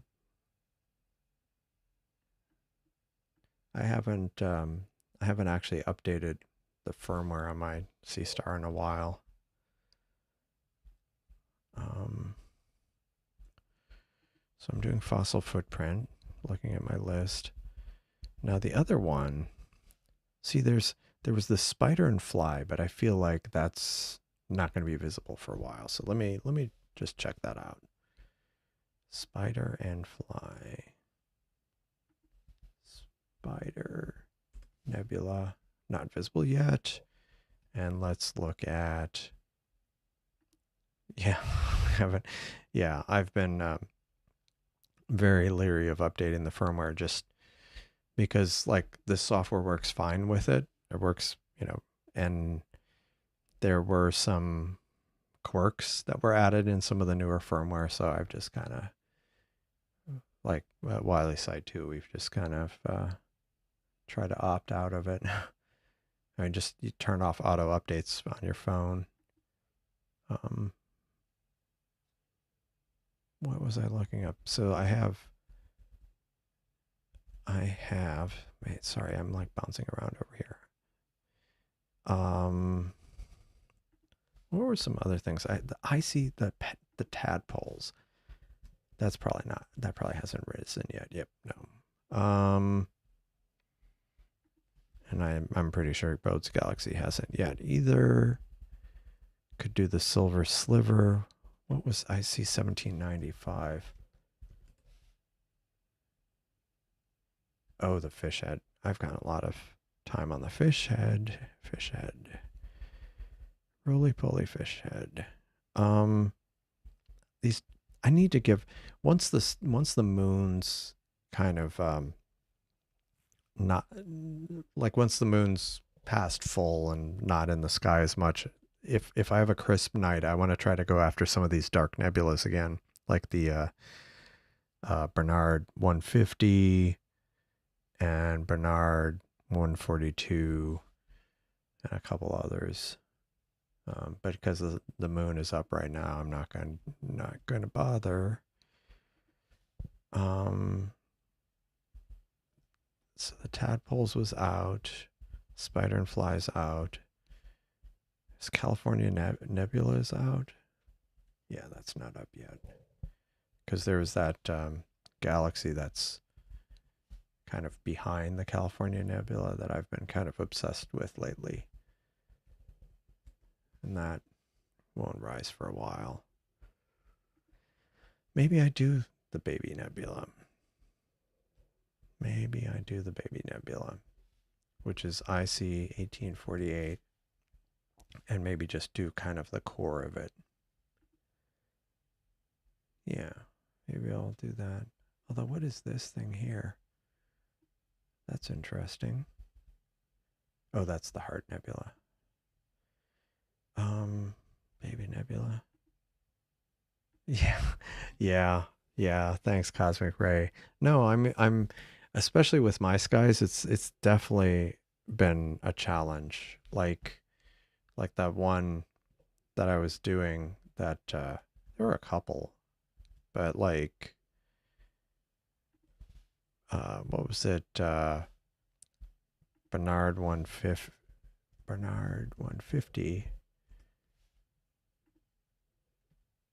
Let me turn off the like. No, I didn't image that one. That one looked pretty challenging, but oh, it was Bernard 369 that I had imaged, which is right next to the cave or Lion Nebula. It's this kind of dark area here, which is kind of interesting. And then what was it? B142. Yeah. Actually, that other one, Bernard the Seahorse, is probably easier. Yeah. Yeah. I think that was the other thing that and I need to do it when I have good seeing here, which we often don't. So after a front comes through and no moon, I want to try to do a mosaic of Bernard 150. Yeah, this one, because that would be cool. Like that would be really cool, and it would be. Where is it now? Is that already? Yeah, it's already kind of. I mean, that might be another one where I just have to do it from another site, just because of the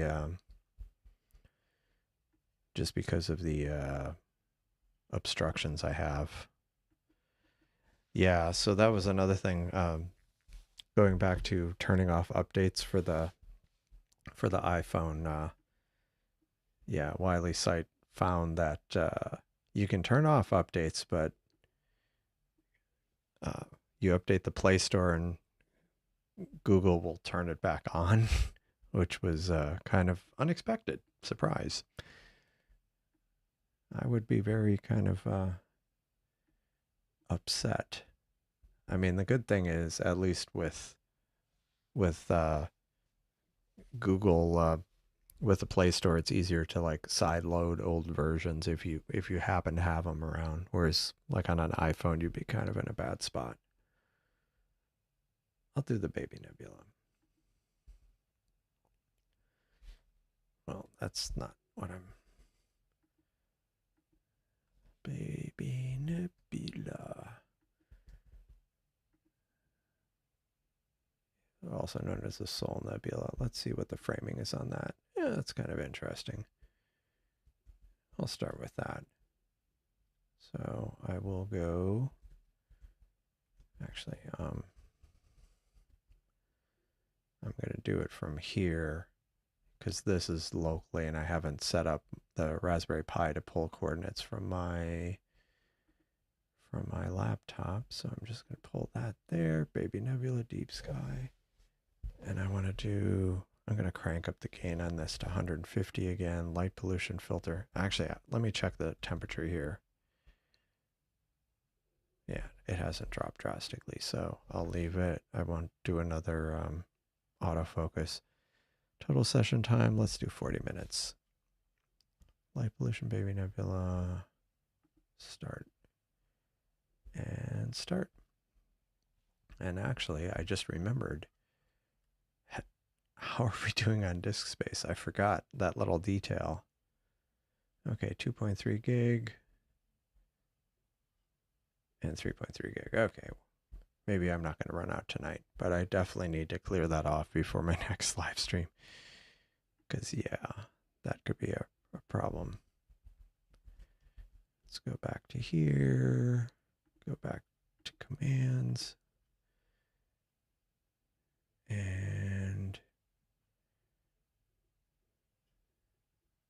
Did it?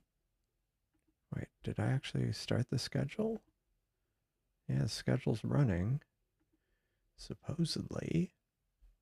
Is it actually? But it's not imaging yet. So I'll wait for it to start.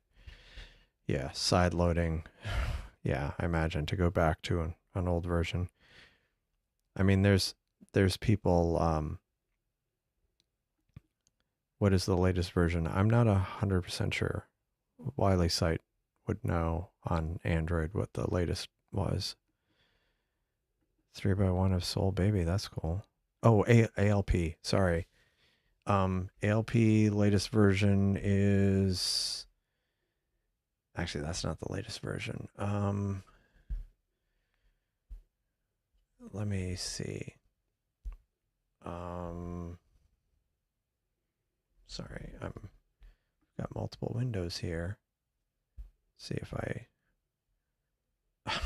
version unknown. Sorry about that. Let me fix that real quick. I actually had commented out the version check. That's funny. Let me restart it because I'm kind of curious what it is. Okay, and I didn't have to do this. I probably could have done it a different way, but the latest version is that the latest version? I think that's the latest version or close to it.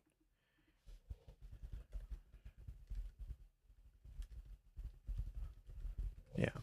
And so the range on the gain setting, I think you can do oh, okay. Working on a fix for the new lookup code. Okay. I wouldn't, yeah, Wiley sites wouldn't recommend updating this moment. So the gain setting is like normally it's 80. I've set it to 110, 150, even 200. I don't know how high it goes. I'm not sure what the highest value is or the highest reasonable value. So far, I haven't really pushed it too hard or pushed it too far, but yeah. But oh, it works on the image broken on Mosaic and Go to. Okay, cool. Jeez, have to do hour. I mean, you don't have to do the hourly updates. But if you like living on the edge.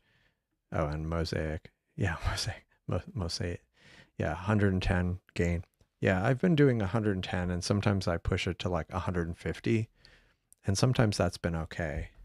I'm not 100% sure what this one was at.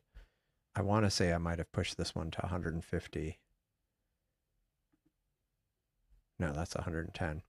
I think I did another target tonight where I had it set to 150.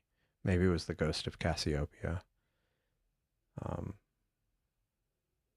Okay, so it's actually stacking. And this one, what did I set this one to? I set this one to 150. Now the only downside is this one is the one that has a little bit more noise. So I'm kind of relying on that software might be able to clean up some of it. But realistically, I'm not sure what the upper limit is on the gain. I think I've tried like 400 or something, but I don't quote me on that.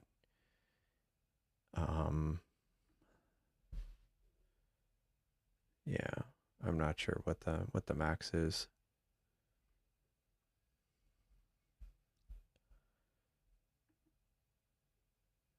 Yeah. Well, and I'd actually been I mean, the problem to be fair, I think part of the problem is we always come out with these interesting new features and I don't blame people wanting to check it out. I guess it all depends on how unstable you want to be. Like if you don't mind occasionally things bombing partway through or maybe having a problem a specific night. one thing I need to talk to the person who wrote the script, uh, or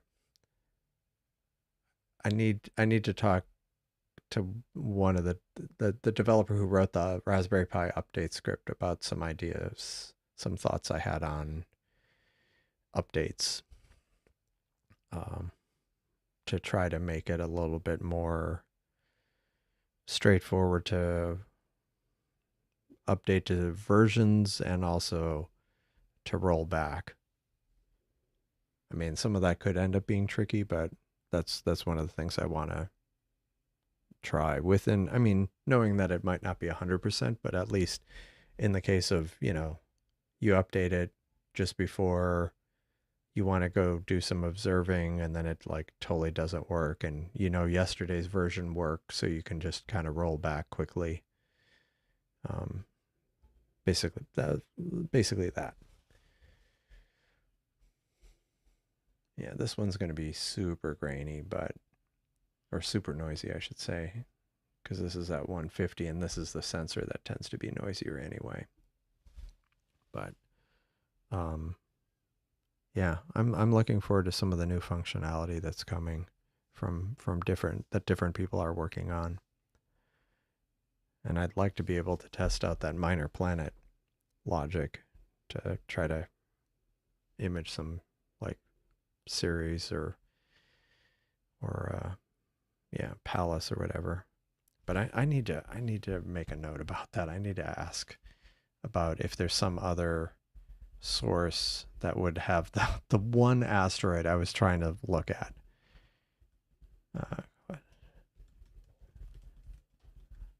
Why can't I image Ida? 243 Ida. That's just kind of.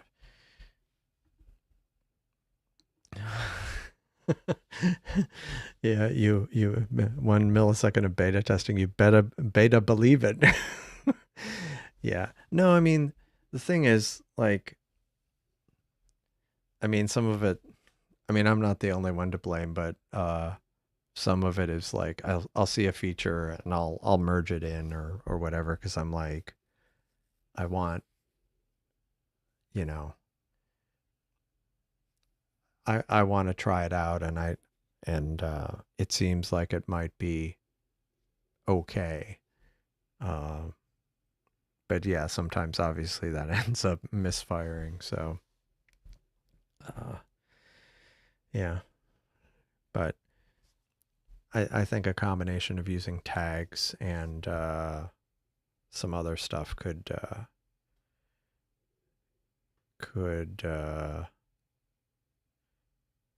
make it a little smoother of an experience. But um, yeah, it's hard to say. I did kind of like the idea of release channels. Yeah, exactly. Okie dokie. Well, or the it works on my machine test. Or actually, it was funny. I've been on these. What do you call it?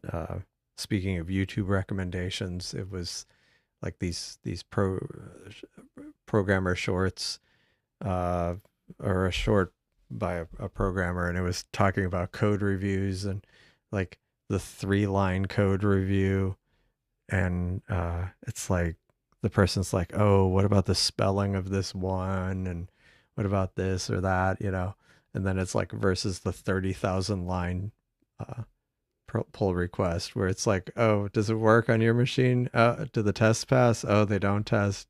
Have you tested it? Oh, that's okay, we'll merge it. And it's like, yeah, sometimes when faced with a lot of code, sometimes it's easy to just be like, yeah, it's fine, it'll be fine. um but yeah, I do like the idea of channels. Maybe we'll call the main, if it's keeping up with the latest code, the okie dokie channel, um or the yeah, works on my computer channel.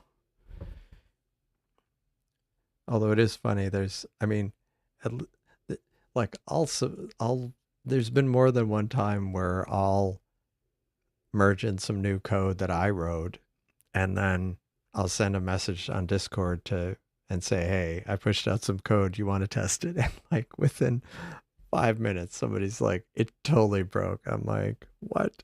And then I look at the error and I'm like, oh. Anyway, but yeah, that's always bad when, and then I was working on something for a few days, committed, and then I have like two more commits followed, within the next hour, sometimes within a few minutes, where it's like, oops, missed that little detail. Yeah. Yeah. Oh, okie dokie, light on the LED. I mean, thanks to GPIO, you could have that. Actually, I should have add something to my Raspberry Pi. Yeah. Yeah. No, I mean,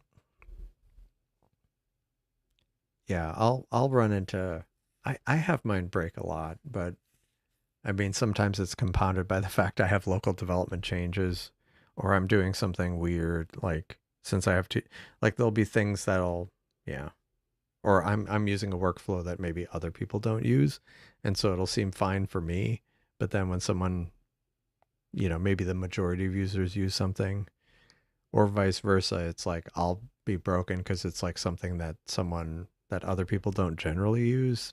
So, oh hey, Seiko, good evening. Welcome to the stream. You well, you kind of missed it, but I'm not. I mean, you can always go back and look at it, but I have. So here are the two Seestars uh, running on ALP on a Raspberry Pi. And then this is ALP running on my laptop, but it's connected remotely to the Pi and it's connected over a VPN IP address. So earlier I actually I disconnected my laptop and tethered it to my cell phone and I could still bring up live view on the Raspberry Pi, like going from the cellular network through to my cable modem. And so it was a live, or it's basically it's a very preliminary version of the remote access or remote telescopes that I need to work on some more, but I kind of at least have some of the mechanics the mechanism in place, and I've been pretty yeah, like I say, I actually did a demo where I switched my laptop off and tethered it to my phone, and it kept working. So I hadn't actually done that yet, so that was uh, bold slash risky of me to do live, but hey, sometimes that's how I roll. It's like, why not? Why not? Yeah, that's funny that live view is actually working flawlessly. I mean, yeah, I feel like there's still something in there. Yeah. It's the beginning of the, and the way I have it set up, I'll show you real quick. The way I have it set up in so this is my local version of ALP. I actually don't have any telescopes defined locally, and I have a new section that I added in this. And the code's I only have it locally. It's not checked in anywhere, but I have remotes defined, and I just gave it a name and location, which could be anything, and an IP address, which is this VPN IP, and it auto discovers like what telescopes are connected to it. So that way it only needs the one remote IP. And if you already have ALP configured locally, it can pick up however many telescopes. So you notice they both have the same IP because it's actually, this web interface isn't talking to individual telescopes. It's basically talking to, well, because it's not using the local kind of method of talking to the Seestar, it's talking to a remote API, a remote ALP API, and then that's talking to the Seestars. but it actually worked. It was a fairly minimal change. There's much more to do, of course, but at least I kind of got the basics of it. Now the biggest problem is that the federation is won't work. Um, but I need to think about. I may work on that last because I'm a little not completely sure how I'm going to do that. But it's the beginning. It's baby steps. Um, and yeah, ALP's been running great on my Pi 5, which you can't. It's well, you can't see. Can I pull this up? Like it's right here, barely. No, off camera, right there. It's the Pi 5 right there. It's plugged into an Ethernet cable because previously I had all my computers up here running wirelessly, and sometimes the stability wasn't great. And so I decided to hardwire my laptop and the Pi.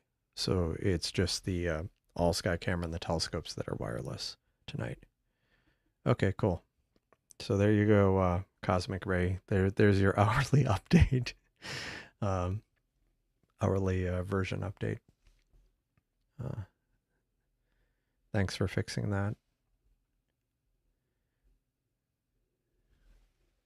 Yeah, yeah. So this is 150 gain, and I do think it's showing more data, but I tonight because I think just the sky transparency is better. Um, drop frames are kind of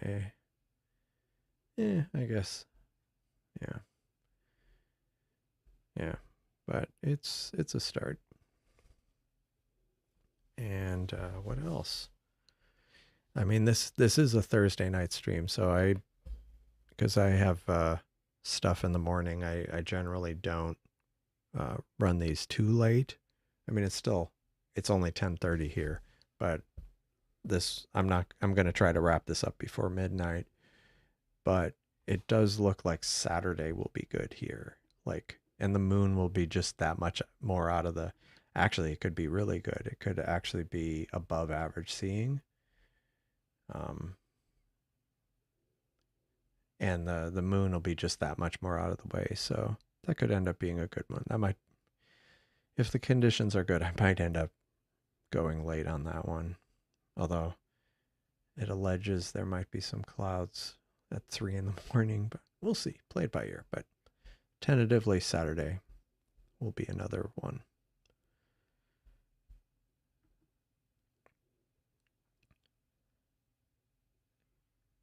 Yeah, yeah. So, because like right now I've got, um, so this browser is pointing at the alp.local, which is the Pi. And then this is a copy running on my local computer that's reaching out over a VPN to the Pi. So which would be the better target? I'll pick A. I'll go to A. And then I will go look at live view. And at least theoretically, yeah, so here you go. Here's the live view coming through. You notice it's device 101. It's kind of synthesizing the device IDs based on the remote. So it kind of just makes up a device ID, and then internally it indexes into the right remote and the right telescope. But yeah, that actually came up pretty quickly. But yeah, it's if you look, okay, 3944, and this is 3922. So it's a little, should update. But yeah, it's more or less, I mean, it's about the same point. So yeah, I was thinking the nice thing about doing it this way, potentially, is that since the ALP that's adjacent to the sea stars is the only device, potentially the only thing talking to those sea stars, you could have multiple. I mean, there would be limits of like performance and bandwidth, but you could potentially have multiple remote ALPs talking to your ALP without running into any limits from the Seestar itself, at least. Um, so yeah, you can like yeah, it gives us some options, I think, doing it this specific way. Okay, moonrise Saturdays at 8:20. Yeah, I mean, I start imaging at 8, and I mean, it's not going to be like, yeah, that's true. It's not going to be. It'll interfere, but I mean, it won't be shining directly on the telescopes, at least until a bit later than that.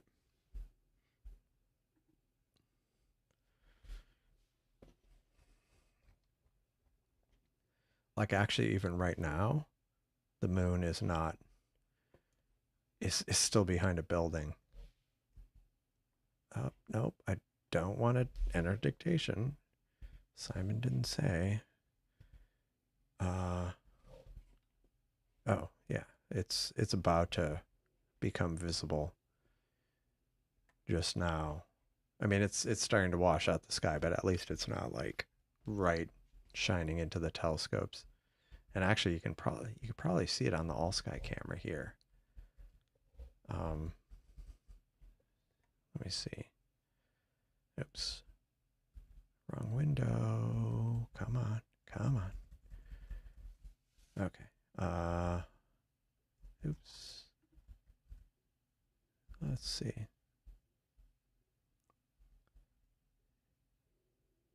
Yeah, let's see. Can you see the? No. I guess the alignment isn't such, but you can kind of start seeing that it's starting to get bright here. But the good thing is on Saturday it'll just be that much later.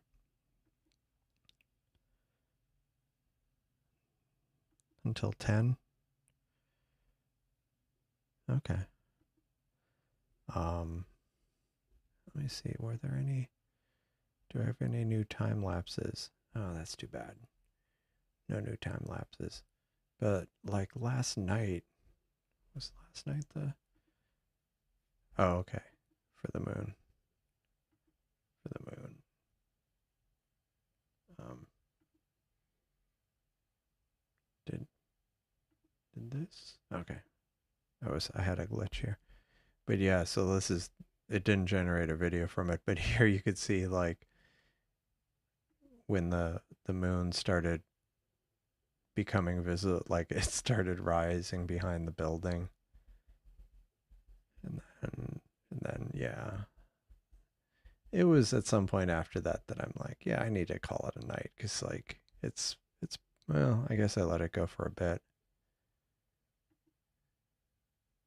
Like yeah. It was oh no, it's fun. It looks like it picked up some from today after I let's see, is that a jet? Oh no, that's just a cloud. Anyway, fun with but yeah, so the moon's about to pop up over that house, so Saturday will just be that much better as far as like at least not shining directly on the telescopes. Although it's the sky looks so blue. Kind of crazy. All right. So this one is going. I feel like I need so much more data for this one. The fossil footprint. And I also feel like I need much more for the baby nebula. Hours more data. Just realized I don't think I've had any water.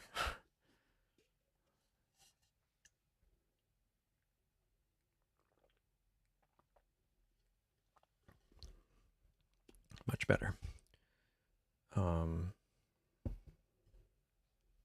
What else? I feel like there was something else I forgot. Yeah, this minor planet thing I need to... I should close some of these tabs from it's like a trip through memory lane of recent live streams. Where I can kind of... Yeah. What else? Let me see if there was something else that I was going to bring up. Yeah, there was some stuff on the some Python related stuff, but I can't remember what that was. Let me see.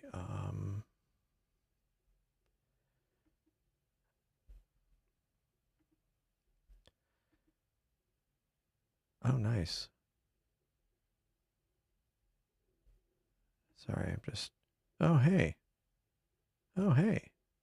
Well, why, thank you.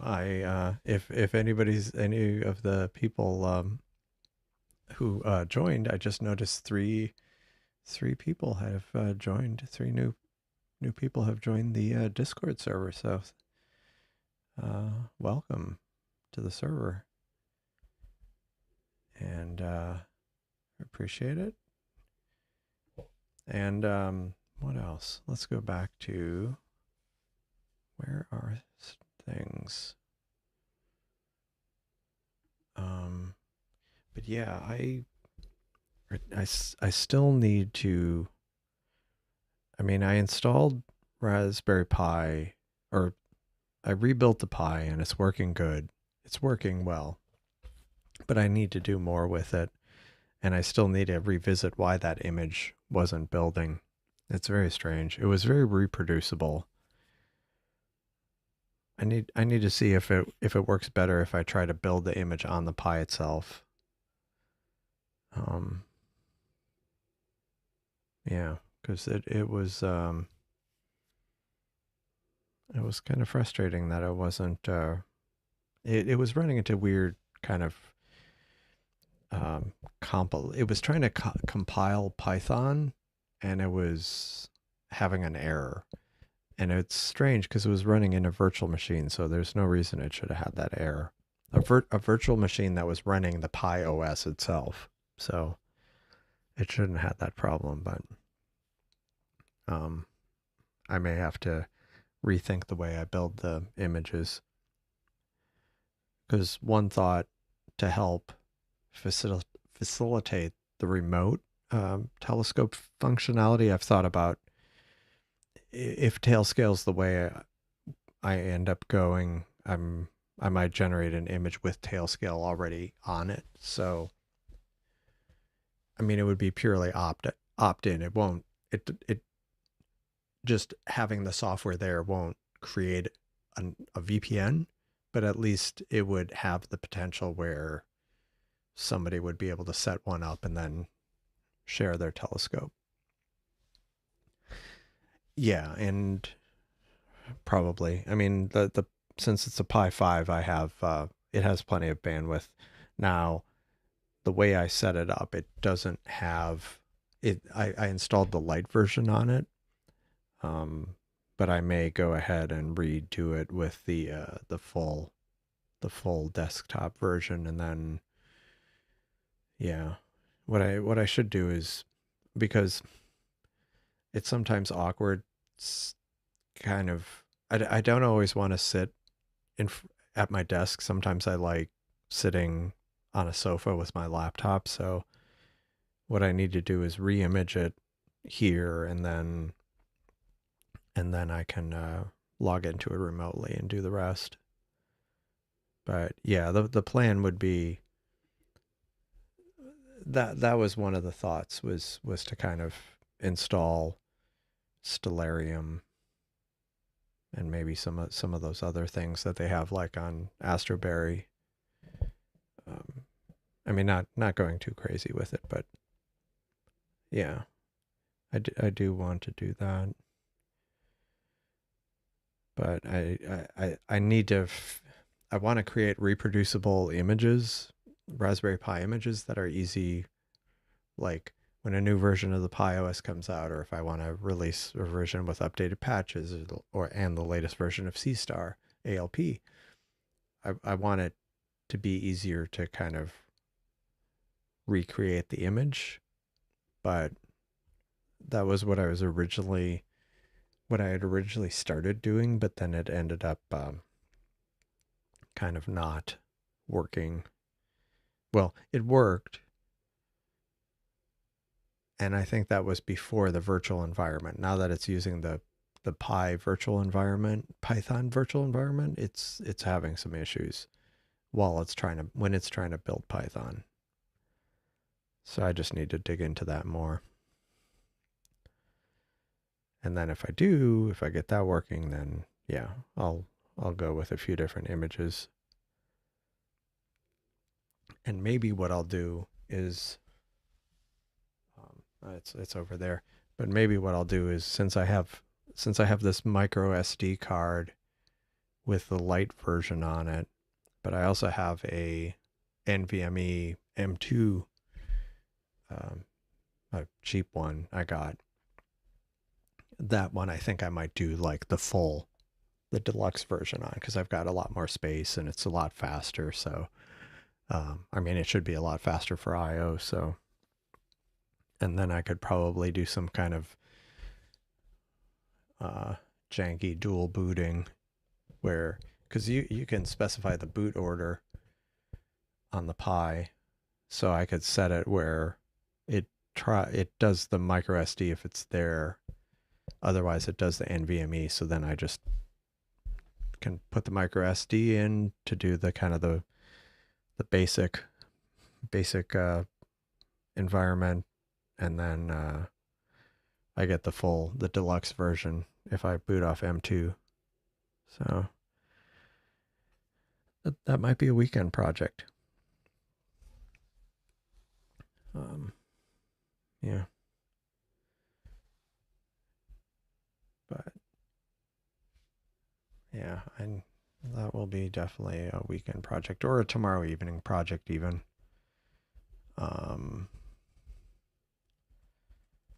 Just making notes so I don't forget things.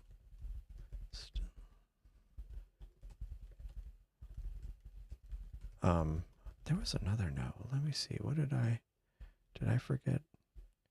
Okay, yeah. Okay, yeah. I had notes of everything I wanted to cover, and one of them was the remote telescope feature I wanted to demonstrate. And Seiko, you may have missed this, but there's also some new functionality, and Wiley Site made some updates to it to make it work in more places. But you can actually, we had deep sky and planet lookup. Now we also have minor planet lookup and comet lookup. And it does work with like C2023. I mean, you have to know the name of it, but it looks up the coordinates, the minor planet. You can go like Ceres, and it knows the coordinates for that. And so like in the case of comet coordinates, it downloads the ephemeris. I always forget. Ephemeri. It's one of those words I've seen like a million times in print, but I always forget how to pronounce it. Anyway, the orbital parameters, it downloads it and caches them locally for 7 days. So that way it's not having to re-request it every time. But this is actually, I went to the URL of what it pulls down for asteroids, because of course the one asteroid that was visible in my backyard at that point wasn't on the list. It was 243, and for some reason this list goes 241 and then 245. So typical. Just can't catch a break sometimes. Which reminds me, let me see if I can pull up. Let me look at the list here. Yeah, Ida is still the only one visible, and of course it's not even on the list. I mean, I could pull the coordinates, but I wanted to have it pull the coordinates. Let's see, an hour from now. Yeah, and the problem is Eris is like really faint, and that would be difficult in my sky. Is there any other ones? Oh, hey. No, that's still kind of faint. 17th magnitude at 2 in the morning. Not that I'm going to be up this late, but for reference. But I mean, there's other stuff we could add. And one of the things that's come up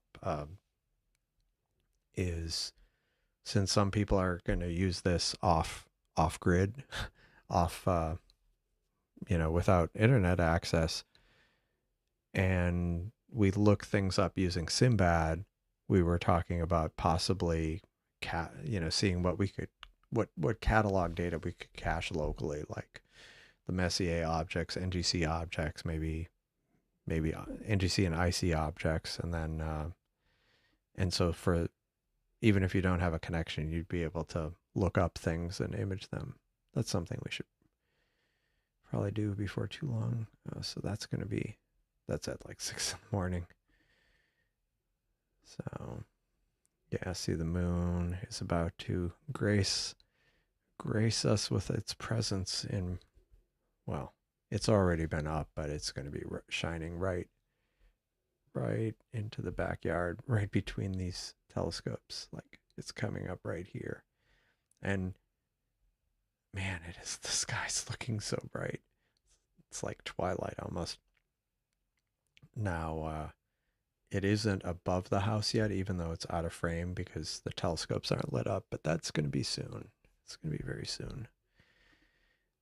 Oh, this one's done. So let's figure out something for this one. Could you use a Stellarium database? That's a good question. That is a... See, all these questions, you come up with these questions that I'm like, I hadn't considered that. Maybe someone else considered it, but I hadn't considered it. Stellarium Python client. Python desktop. Python desktop? I don't need a Python desktop.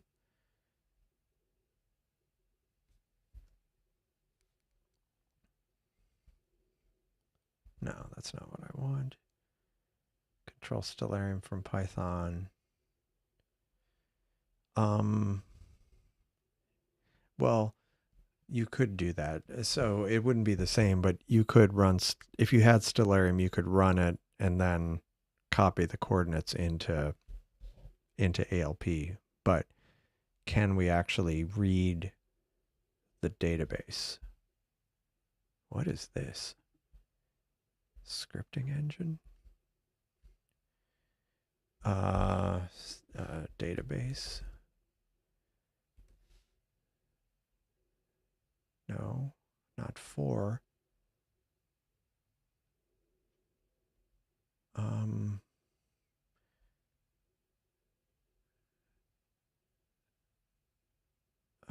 Astroviz tools. Current satellite orbit. We need to add that. That's one thing we're missing. Now we have minor planets. I'm gonna ask. That'll be the next thing. I want can we get what is it, satellite data, pull data from Stellarium database. I don't know what format Stellarium is database, but what is this? Python project. Oh, that's cool. It's a Python project designed to create astronomical charts from Stellarium. It can generate offline charts.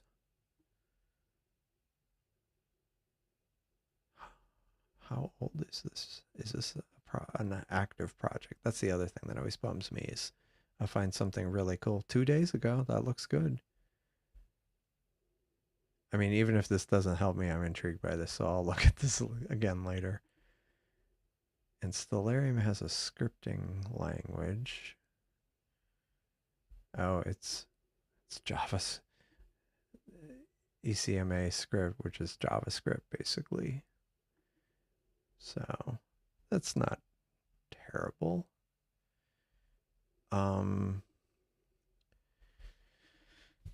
Reading Stellarium databases from Python. Man, my neck. No, wrong way.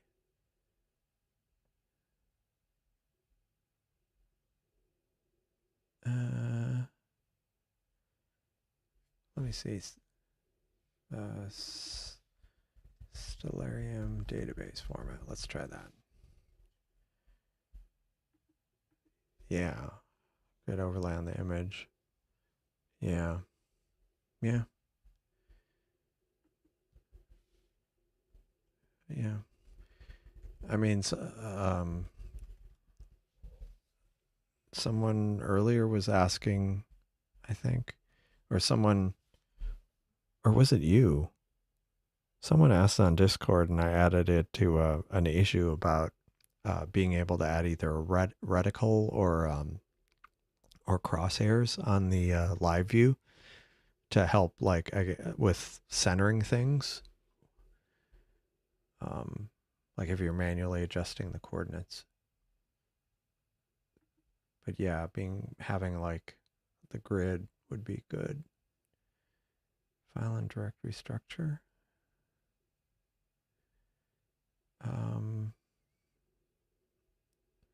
Star catalog.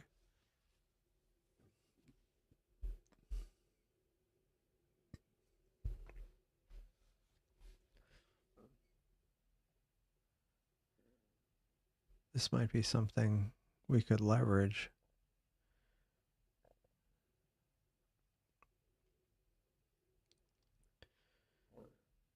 Let's see. It's found. Okay, the installation data directory is inside the bundle. So let me go look at that. Meanwhile, let me go. Oh, they're both done. So now I need to find 2 more targets. It's just now 11, so got an hour here. Or I say it got an hour. In my head, I'm thinking I'll finish it up by midnight. So let's go figure this out.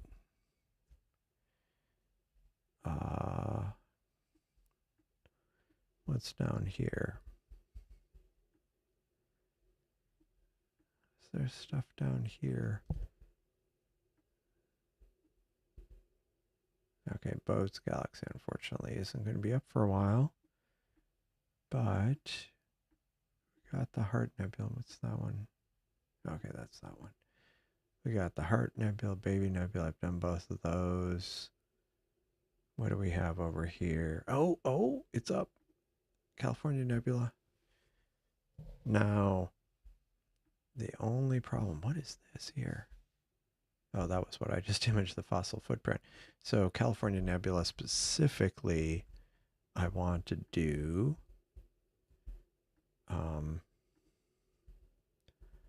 IC 2005.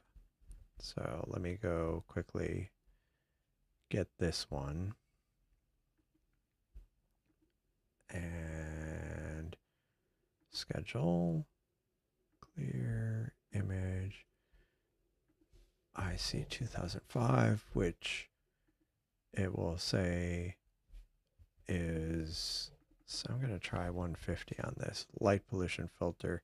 It's a galaxy, but it's in the California Nebula, embedded in the California Nebula. So I'll do 45 minutes just to see how this goes and start and go to that just so I can monitor it while it's getting going. And then for the other one, another target, any recommendations?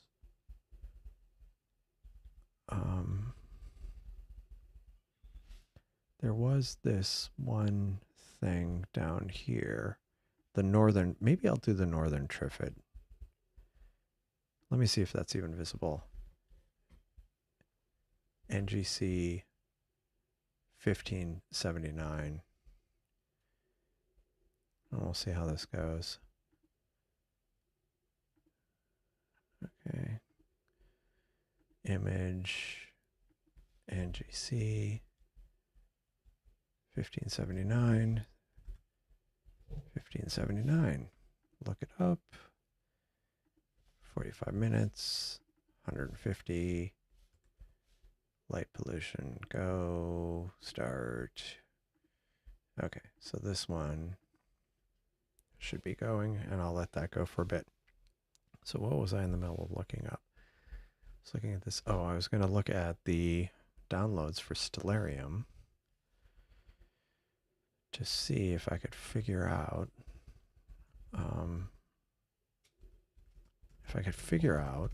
the data. So it said the file and directory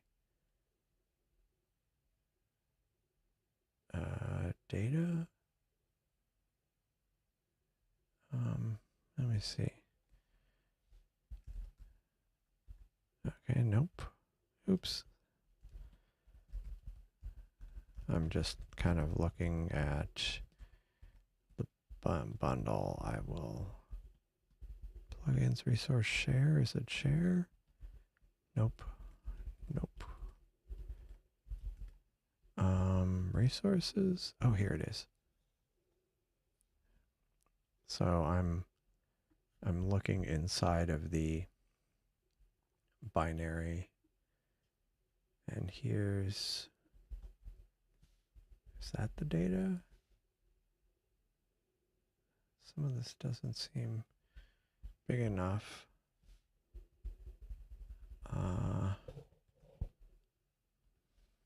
Yeah. Oh wait, data. Yeah, I think I'll have to dig into this a bit more because this looks intriguing. But okay, this is going. This is still trying to figure out where it is. So this one looks like it's fine.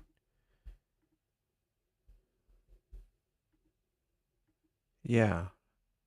Well, and that's what I'm kind of looking at the database for the from the Seestar app. Oh yeah. Yeah.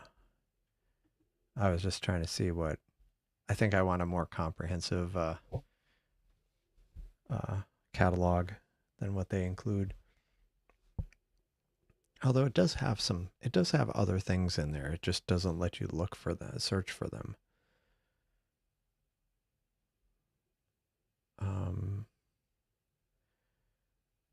Let's see.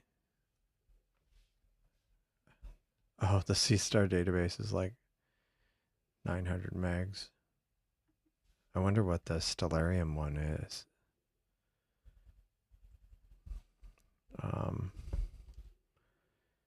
Let's see.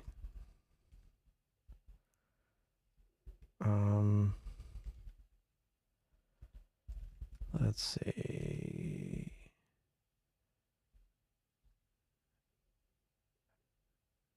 Like the information they give is not necessarily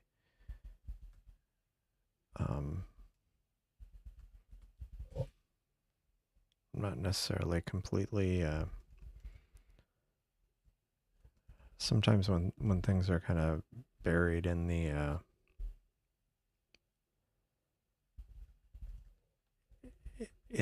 application bundle, it's not always clear where this is. Let me look in Stellarium. So this is going. This is finally stacking. And this is IC 2005. What is, so if I go look at DSOs, where does it have all the catalogs defined? Store Reference survey, DSO, SSO, sky cultures.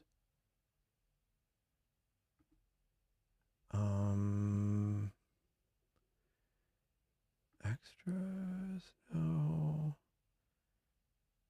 Time tools, information, no. Different. I was thinking of a different information tools. That doesn't help.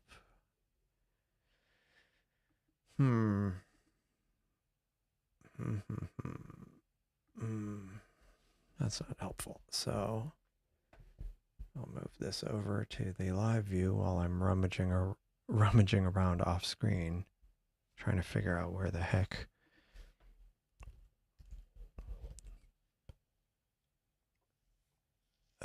textures. Oh, I did actually have it. Okay, it is actually in here. How old is some of this? Base locations. But see, I feel like these are not, this isn't the data that's changing frequently. Like I see this file that says system 1000 comets. Oh, it has the orbital. So I'll show you what I'm looking at here. Basically, I went into the binary bundle on the Mac, which is, it's not just a single thing. It looks like a single file in the Finder, but it's actually a collection of things. And so when I look at this solar system 1000 comets, it's historical comets. So it probably has like Halley's Comet. Yeah, it's actually the first freaking one. It's Halley's Comet. That makes sense. Since that one has been kind of studied and, oh, see, I was a little overly ambitious on this one, but it's actually trying to stack it. Oh, that's unfortunate, but I'll keep it going. I mean, because eventually this will kind of average out, and plus I can restack it, but that way I'll just keep it going. See, I have such terrible skies. It's just terrible. Okay, so it's got Halley's Comet. And let's see. But where are the other catalogs? Because these are like older. I mean, these haven't been updated recently. I mean, they're not like the current list of comets. Scenery, sky sculptures, web brute, translations, frameworks. No. Wait. No. So let me go look at this. Stellarium.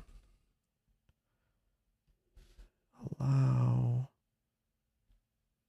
Because they also have on the Mac, I mean, like Windows, there's stuff stored in other places for an app.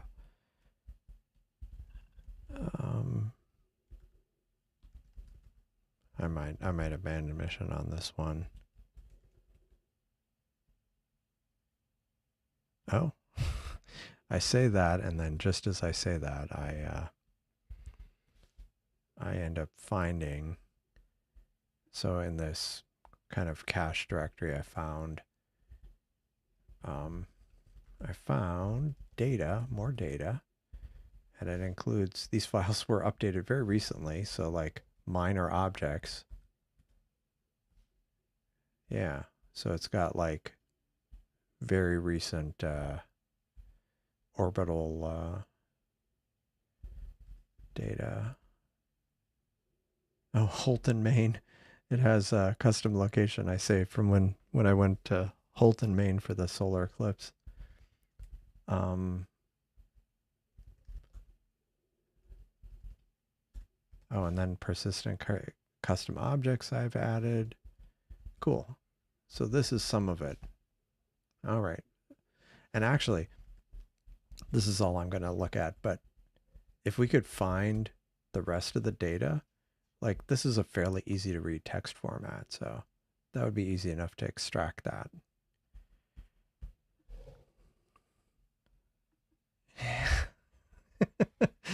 Yeah, yeah, yeah, exactly. Just look at that black sky. Yeah, look at this. Speaking of dark nebula, like that's the ultimate dark. I mean, like that really is a vivid dark nebula there. Um, let's see. So yeah, that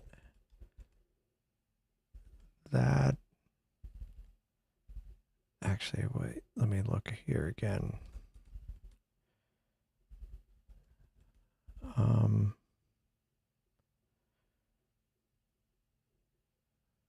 sorry, I'm just looking through this file. It's got constellation boundaries. Is that a, and that's just a text file format with a bunch of numbers in it. Yeah.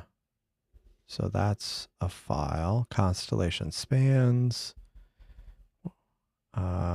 nomenclature, regions geoscheme. Oh, and here's solar system minor planets and major planets. Yeah. Which one is this one? Yeah, it's got, yeah, it's actually got quite a bit in there. I'm just trying to see if, I mean, so far everything I've been seeing with Stellarium, it's text files that we should be able to read. So even if there isn't a Python library, we should be able to read it. Oh, stars default.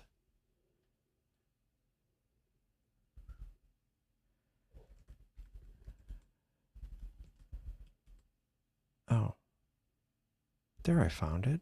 It was staring me right in the, okay. Ooh, that's not bad. That can't be right. Oh, okay. Sorry, I'm just talking to myself here. Um, nebulae. And it also has images too. Oh yeah, of course it's got the images. How big is this directory? Um, the nebula is 100 meg, but that includes images. And it's got atmosphere, it's got stars, landscapes, models, textures, the default star catalog.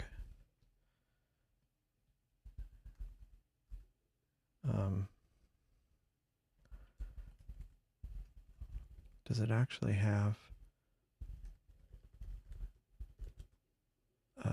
Okay, catalog dot dat, discovery dot dat, names dot dat. Oh, the catalog is a binary file. That's annoying. I mean, it makes sense. It's not that big. It's like 3 meg. So anyway, it's oh, and it's got a file. I mean, I feel like some of this we could piece together and use, but like it's got a file of all the alternate names for these different NGC objects, and the catalog file is a binary, but then it also has this, so the catalog file is a binary, but then it has like when objects were discovered and by whom. So yeah, like it's got a lot in there, and so far I haven't seen anything that's like too big size-wise, so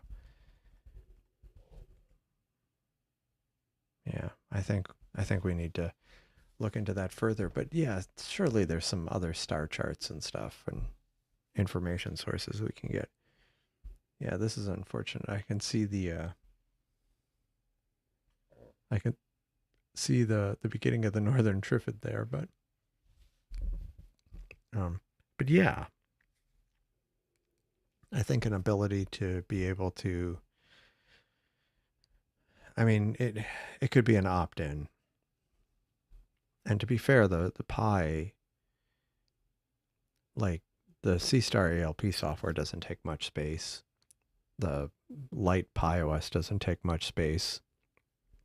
And I mean, you get these 32 gig micro SD cards for pretty cheap. And so,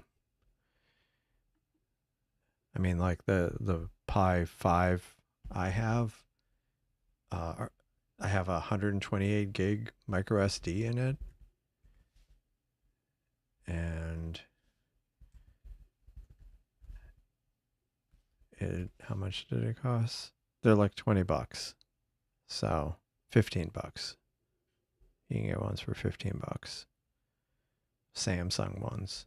You can get a SanDisk one for 13 bucks. An Amazon basic one for 11 bucks. So yeah, 128 gig. So really,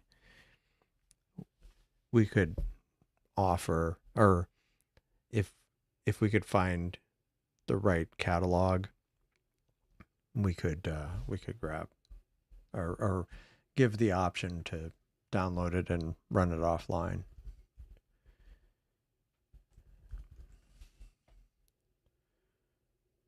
I had a thought that I'm like, well, maybe AstroPi already does that since it does so much else, so many other things.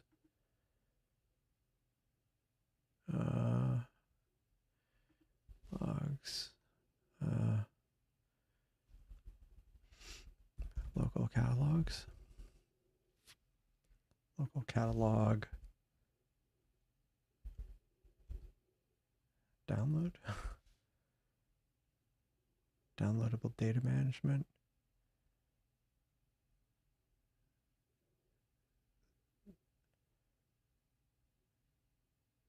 So it has tools for updating, like frequently updated information. It has a cache. Yeah, K-stars. I mean, yeah. I actually had started looking to figure out if there was an easy way to get the Simbad database, but I couldn't. It wasn't clear. Usage, cache management, AstroPi data.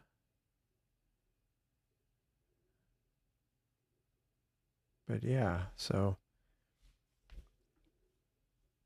yeah, I mean, we're not the first people to have these issues. Yeah, so this might be something worth also looking into, seeing, or maybe AstroPi can manage it, help manage some of the information. Yeah, cool. More food for thought.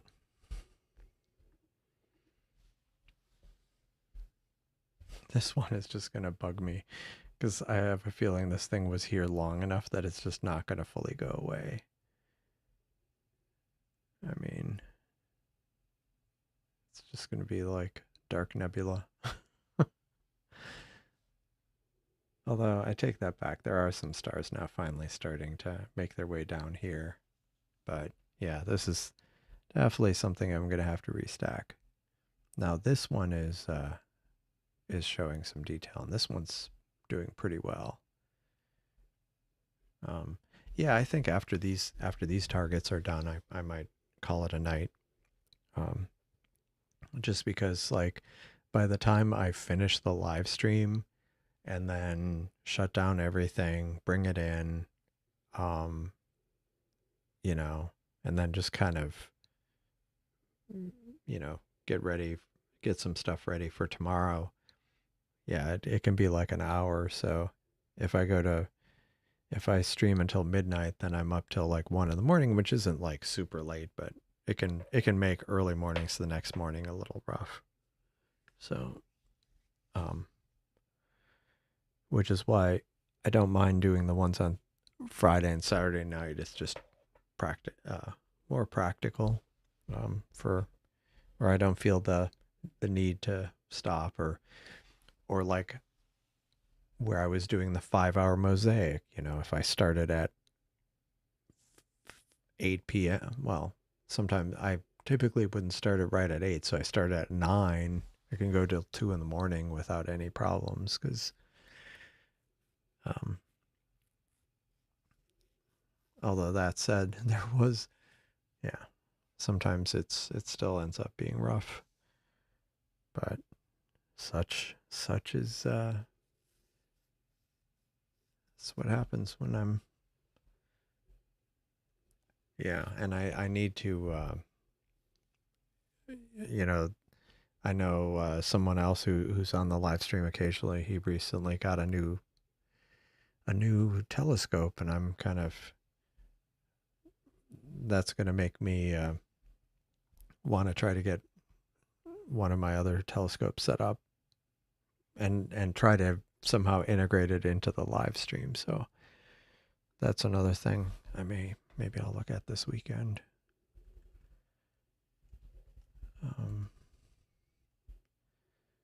just making notes.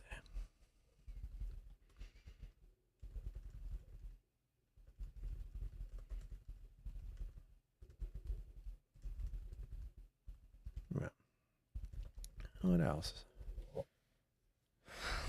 That line is just so bad. But what is this? Python scripts for star charts. It's kind of cool. There are so many things out there. Oh, here, look at this.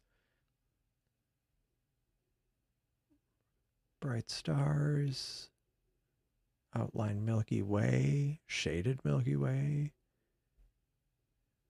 the PGC galaxies, star names from K stars, USNO Nomad catalogs from Stellarium, catalog of unnamed stars from K stars.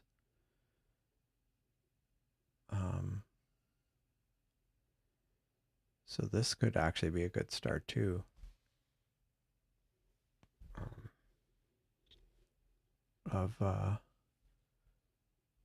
Wait, where's the data? Previous chart, bright stars. Okay, the Yale Bright Star. There's so many resources out there. I think it's just a matter of kind of finding the right ones and collecting them in one place. Which is why I also was looking at AstroPi in case it, had some easy to use way of dealing with it. Name stars in the data catalogs directory. I don't see a data catalogs directory. Must be some other. Yeah. Okay. Good night, Turf. Thanks for joining. Have a good evening. And see you. See you around.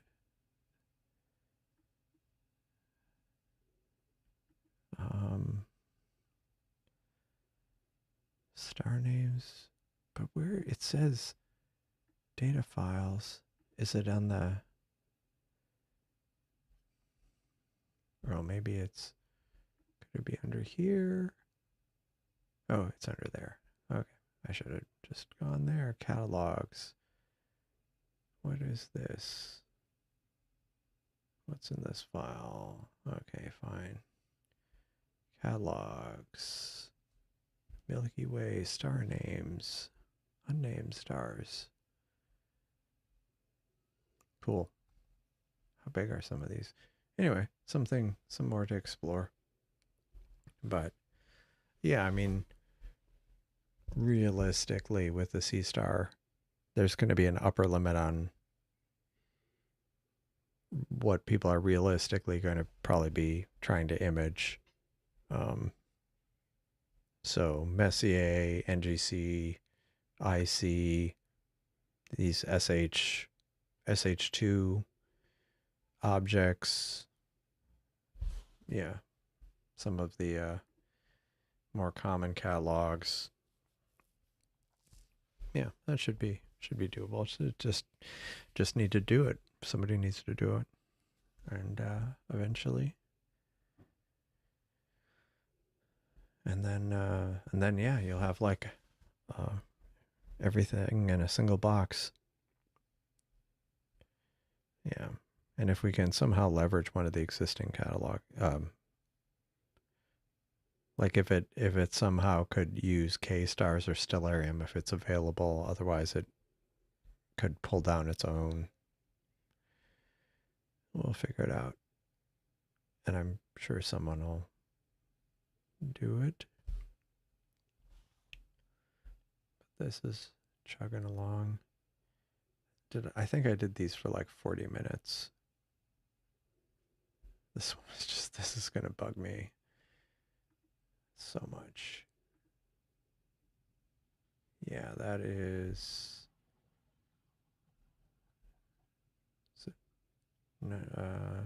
45 minutes for that one. And this one is also 45 minutes. So I got 20 minutes on here and 20 minutes on here. But I mean, to be fair, I don't have to go to the very end of the imaging. So I might actually start wrapping it up. I mean, I've got some ideas for some things to try over the weekend. See, this is why I'm not live streaming on Friday, because things are kind of I mean, potentially there would be a window in there, but that just the fact there's going to be clouds after and kind of possibly here, that just is going to be a recipe for disappointment. So I think I'm going to skip. I think I'm just going to tentatively go for Saturday. And Saturday usually works out to be a good one anyway, because no pressure to. I mean, I'll definitely revisit the Heart Nebula on one of the telescopes, and then kind of go through some other things on the other. And yeah, if you haven't liked and subscribed, please do that now. Although, and I think, yeah, I think I'm going to leave it at that for the evening. Thanks everybody for joining. I will, again, like I say, I will be live streaming again on Saturday evening. I still haven't gone back and started live streaming on Twitch again. I was doing dual streaming. I might have to do that. Maybe I'll try it again on Saturday. But in the meantime, yeah, good night. See you. Wiley Sight, and thanks everybody for joining. And if you want to chat outside the stream, there's always the Discord server. So have a good evening, and I will see you in the next one. Good night.